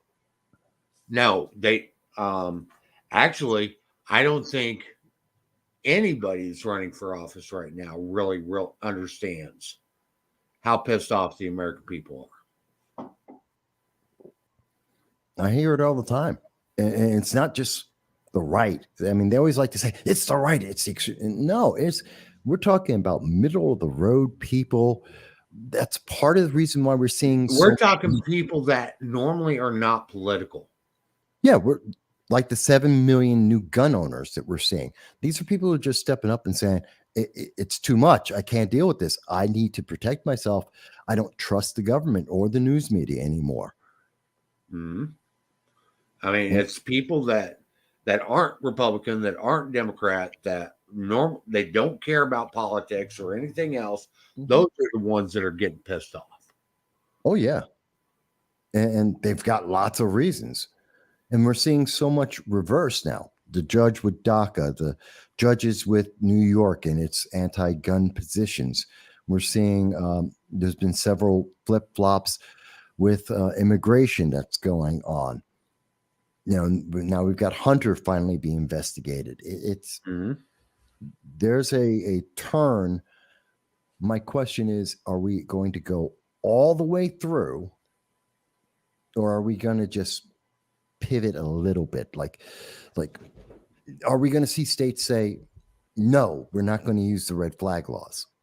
Jan brings it up. It's great. Because people are pissed off and they don't work on any level ever. They have never worked since 1999. Yeah, and I saw that article too, Jan. And what's happening is once people start to realize exactly how these red flag laws actually work, they are getting pissed because they were basically fooled. Yes. Okay. They were fooled into supporting them, fooled into saying, yeah, that's what we need. And then when they find out how exactly how they work, not so much that they're ineffective, but how they actually work and the power that it actually gives government, then they're getting pissed. Yes. A lot of people aren't. I don't think a lot of people have thought about the effectiveness yet, because they're still sold on the idea it's going to make you safe. It's going to make you safe, like the other 22,000 gun laws we have. And they're still, which is why I don't think Democrats have realized that people are pissed about it, because they still get a response when they say, well, I want to make you safe. We're going to make you safe. We promise this time it's going to work. So they haven't gotten that backlash. But yeah, a lot of people are getting pissed off when they realize, oh, I'm going to lose my kids. Didn't mention that, did they? Yeah. Or I'm going to have cops showing up at my door 5 a.m. at 5 a.m. in the morning because somebody doesn't like me. Yeah. Happens all the time. All the time. Okay. When they start realizing that, that's what's starting to set people off. Not so much that guns are being taken away or stuff like that. They're starting to wake up to the fact that, hey, all that needs to happen on this is somebody not to like me to drop an anonymous message to somebody, and all of a sudden I've got cops crashing in my front door. But I wish people would listen to us, us and others. We've been warning about this for a long time. I mean, I've been talking about it. Okay, we started warning about this back in 2018. Yeah, about red flag laws. Yeah, massive. I've presented it to the state legislature. I've been on radio shows, TV, news. This isn't, it's sad to say that it's not a surprise, because this is exactly what was expected. And I pray people continue to wake up to that. And some of these other legislations they're putting out there, like in New Jersey, this should be rejected instantly, because it's not going to help anyone. It's just going to hurt people. That's the worst part of it. It's hurting people. It's absolutely opposite of what they promised. Crazy. Okay, so Jan says here, did you see the article DOJ saying Trump still has documents even after they raided his home? Of course he does. Okay, the whole deal with Trump, honestly, is nothing more than political theater. Yeah. Okay. Honestly, if they would have just shut up after Trump lost the election, if they would have shut up about him and just let him die, he wouldn't even be a name now. He'd be a name. He wouldn't be nearly as big. Right. And he wouldn't be as much of a threat in 2024. Well, exactly. Okay. But because they keep doing shit like this, okay, they are literally solidifying his support. Yeah. Okay. And they are helping to grow his support even more. Yeah. By the way, Um, Jan, I just want to mention to Jan, one of the things you got to keep in mind, the reason why Donald Trump still has documents, one, he's a former president, so some of them are part of his presidential library. Two, he still has a secrecy rating like every other former president. He still gets notifications. Yeah, and he still has the highest classified rating there is. Yeah, so he's always going to have documents, and he's always going to be required to hold those documents just as he was before. That's not the problem that they're trying to allege. He has the right to have some of these things, pretty much all of them, depending on how you look at it.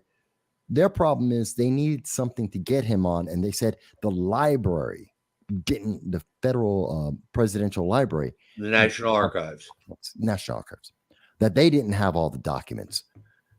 That is nitpicking, and it's not a question of does he have the right, does he have the security clearance? He does.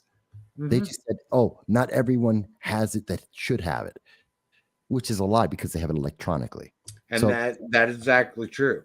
Okay. Because every president that's still alive has access to all the documents that they had access to while they were in office.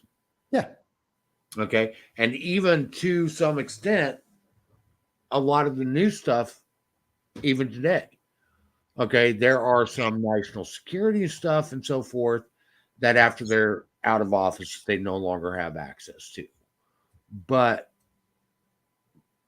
pretty much everything they had access to when they were in office, they still have access to after they're out of office. That's why Obama can still go to the White House and talk and advise and have conversations with Biden as he's been doing, because he still has the security clearance. So they can have that conversation. Right. Okay. And many former presidents have advised current presidents or sitting presidents as to course of actions and so forth. Okay. Because they have a background of when they were in office that the sitting president doesn't have the knowledge of. Yeah. Okay. And that's been happening since George Washington. Okay.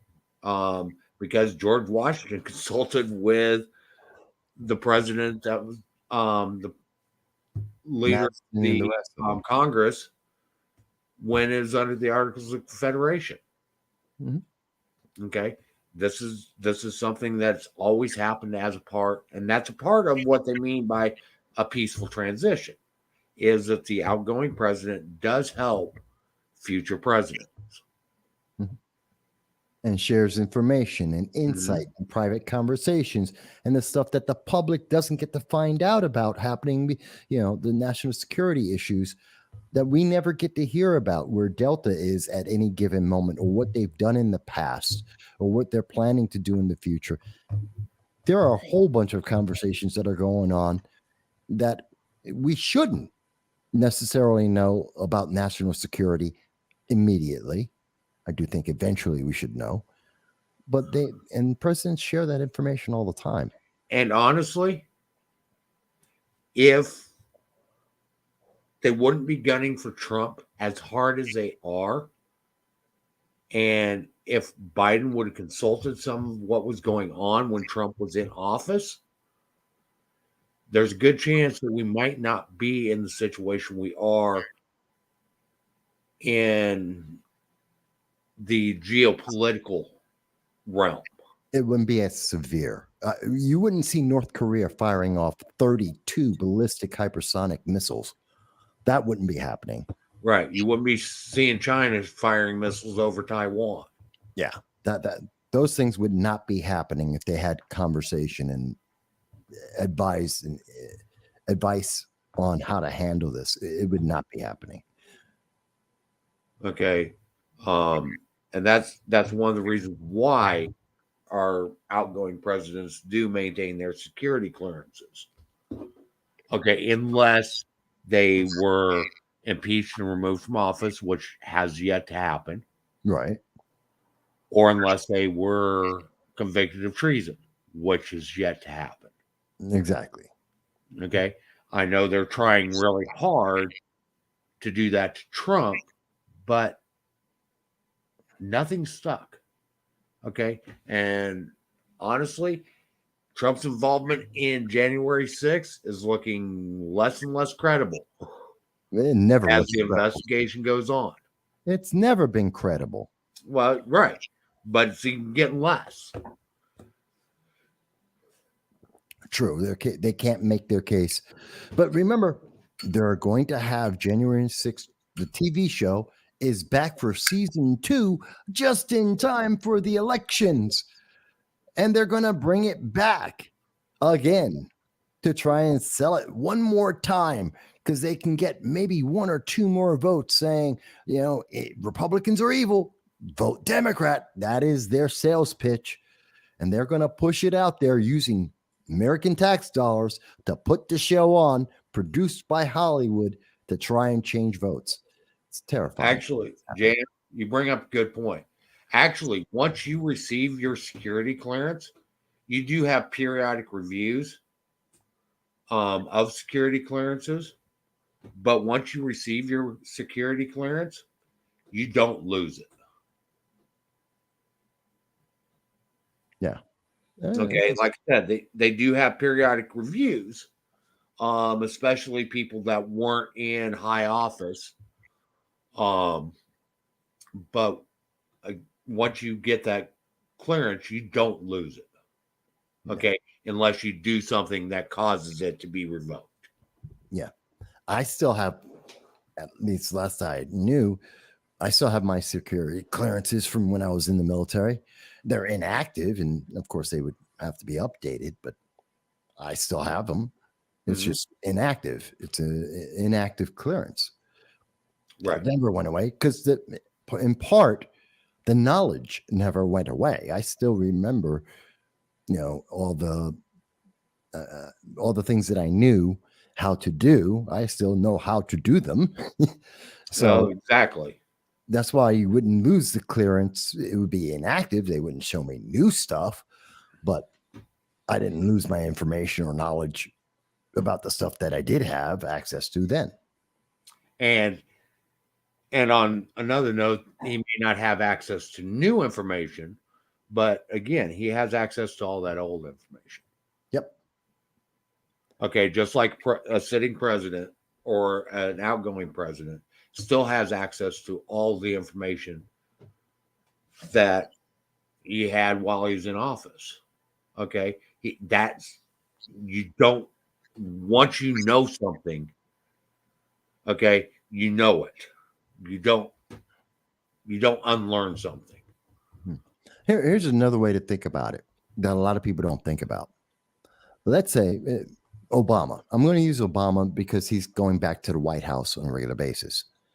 Obama has a library, and in his library, there are discussions that he had publicly and privately with Iran about the Iran nuclear deal. And right now, the Biden administration for the last 19 months has been trying to reinstate the Iran nuclear deal. Thank God it's been failing, but they've been trying. Obama comes over and he's like, I was talking to whichever dignitary he was talking to, whatever back channel conversations they were having. He goes, he may call up Obama and go, hey, do you remember talking to or having a discussion about maybe one of the nuclear power plants that Iran has, which somehow may be connected? President Obama has the records so that he can go back and go, I kind of sort of maybe, let me check the records. He goes back to his records and goes, oh yeah, I have it. And here's my presidential eyes only file on the back channel conversations we had about that. He goes to the White House and he can have that conversation and share those documents with the current president so that they can be informed and be able to better make decisions on information that isn't available to the public that only that president would have. That's why Right. presidents have that. And there are certain things that are only available to the president. Yeah. Okay. And that means there are certain things that only Trump is only available to Trump from when he was in office. They aren't available to Biden. Or the National No, Archive. Biden has eyes only presidential clearance. It's what happened under Trump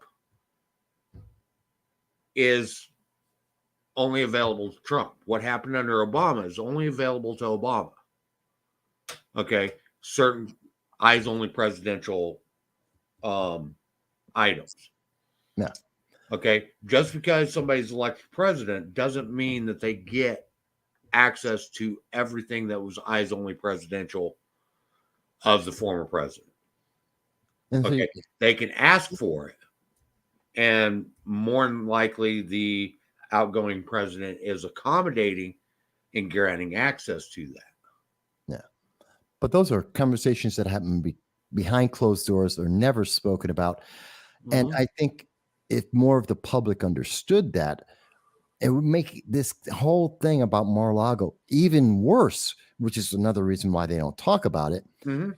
Because one, it's never been talked about. And I mean, it's not like it's unknown. It's just never been spoken about because that's a privilege of being president.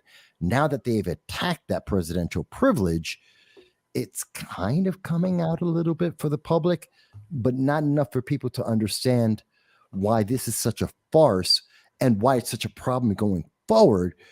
Because if they keep going down this road, that presidential privilege is suddenly going to disappear, and every president is going to be hampered by that going forward. Well, They'll never be able to have every time there's a party change in the presidency, Yeah. we're going to see this happen. And that can endanger national security because they're playing politics about national secrets, security issues that could be relevant on so many levels for the American people. It could be as simple as just making another trade deal, which affects the economy, which affects jobs, which affects inflation. I mean, there's so much that could be harmed by this, and yet they're using it as a political tool, and that's the problem. It's a horrible reason to do this. And that's also another reason why partisan politics, especially in matters such as this, is extremely dangerous.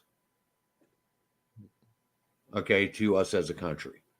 Yeah. This is where the division of our country that we've been seeing over the past probably 1, 2, 2017. 3, 4 past 5 administrations is extremely dangerous. Hmm. Okay. We don't get that we are the United States, not the divided states.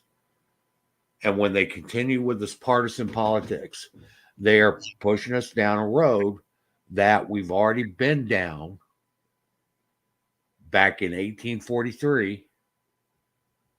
And they're pushing us down that same road and that same path. Yeah. Sadly, it's absolutely true.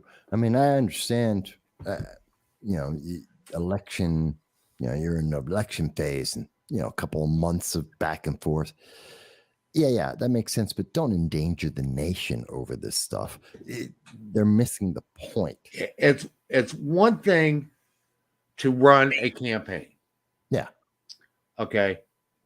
But it's something totally different when you are using partisan issues and partisan politics to literally cause problems, to investigate the other party, to Just hamstring the nation. yeah. It's it's so counterproductive. And like, and I know someone may say, well, you're all for the investigation into Hunter Biden. Isn't that the same thing? No, crimes existed. We know that. They've been proven.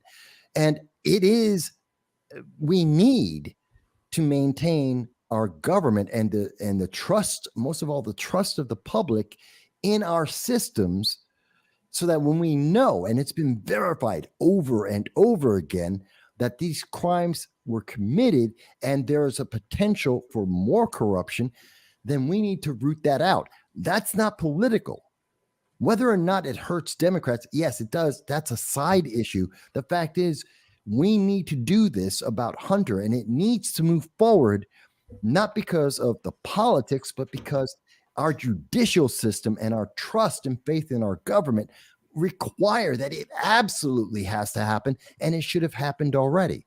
So there is that difference, that doing the right thing, doing the thing that's necessary for the nation, it has an after effect that might be political, but that's not the reason why we need to do it.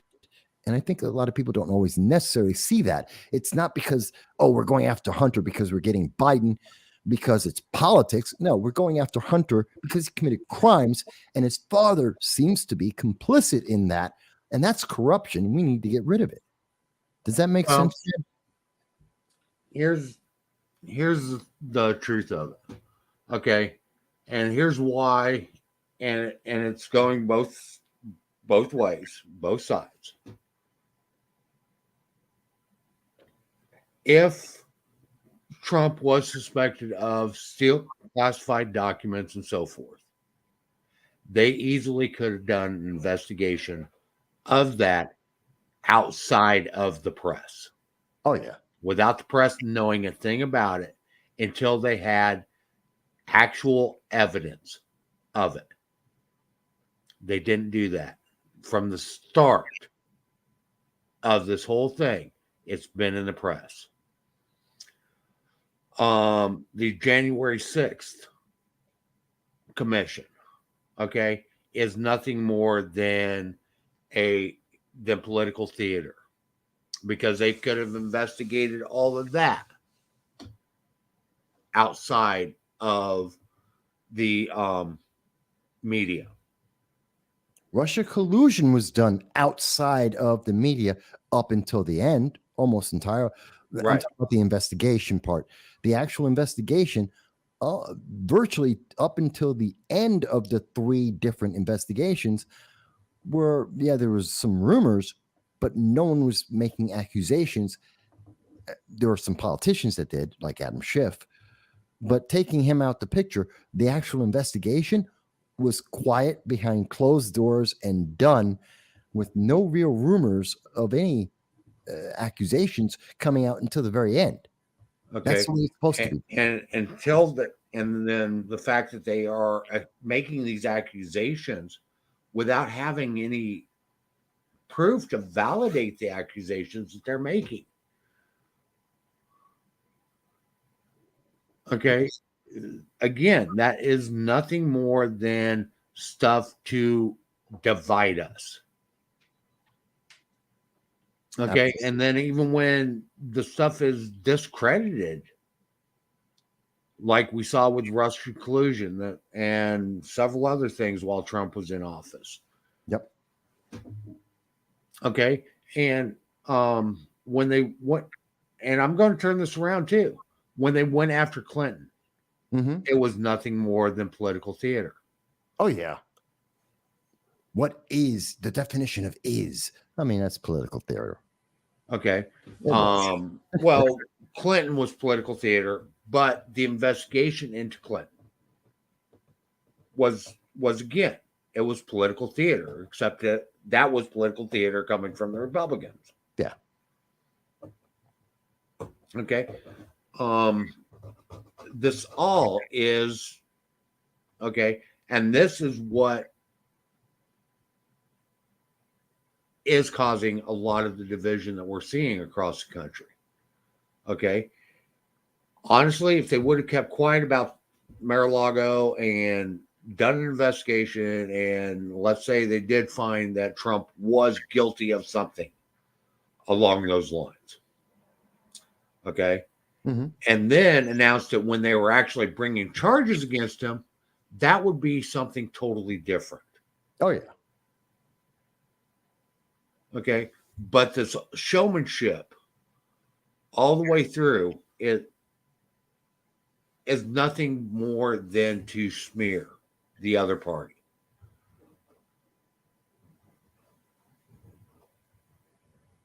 It is.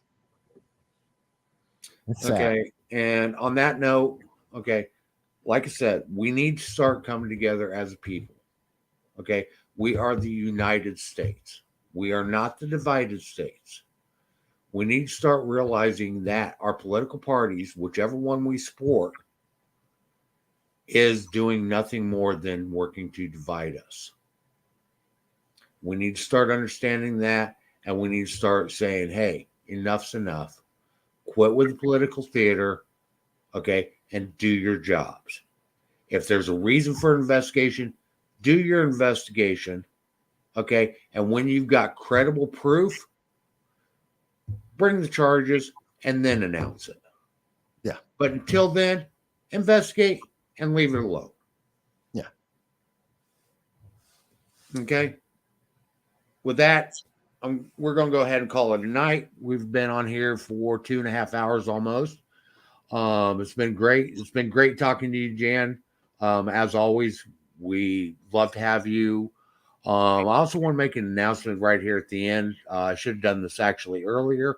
Jan's actually going to be helping us in the future. She's going to be helping us to promote the Liberty First Foundation and working to get the word out about what we're doing. So you're going to start seeing Jan from time to time in various places on Facebook and other social media channels promoting the Liberty First Foundation. And I want to thank Jan personally for agreeing to do that for us. She's always been a big supporter of us, and I do appreciate all the support that she's given us because she's been with us since day one, and she's done nothing but support us. So thank you very much, Jan. Love Jan. Love Jan. Okay, with that, remember November 1st, we're starting our annual membership drive for the Liberty First Foundation, and the first 250 new paid members, will have the opportunity to win a custom Henry Golden Boy 22 lever action rifle engraved with the Liberty First Foundation logo.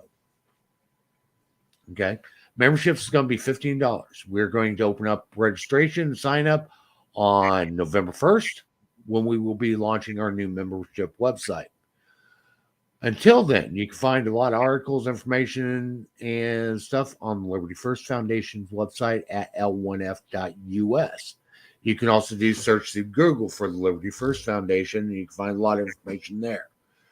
You can find us on YouTube, Facebook. We do have a channel on Instagram. We also have a channel on Twitter. So you can find us in those social media outlets. We are going to be working more on getting a lot better with regular posts to all of our social media channels and doing more stories and articles with the Liberty First Foundation website as well. We're going to be starting up at some point in the future a weekly podcast as well that will itemize some of what we talk about here and some other stuff. So with that, we do appreciate everybody's support, and we thank everybody that watches our videos. Please like, share, and subscribe. This allows us to reach more people. Okay, the more activity that we have with these live streams and with our social media posts and our website, the more relevance that we have in search engines and the more we are seen by other people. invite your friends to join the Liberty First Foundation Facebook group. There, again, the more members we have, the more influence we have, and the more we are seen by other people that may have an interest in the same thing. With that, I'm going to go ahead and say goodnight. I want to thank Michael Vasquez, the Dragon of the Southern Tier, for joining us tonight. Always. And thank you, everybody, for watching. We'll see you again next week. Same Liberty channel, same Liberty place. Absolutely.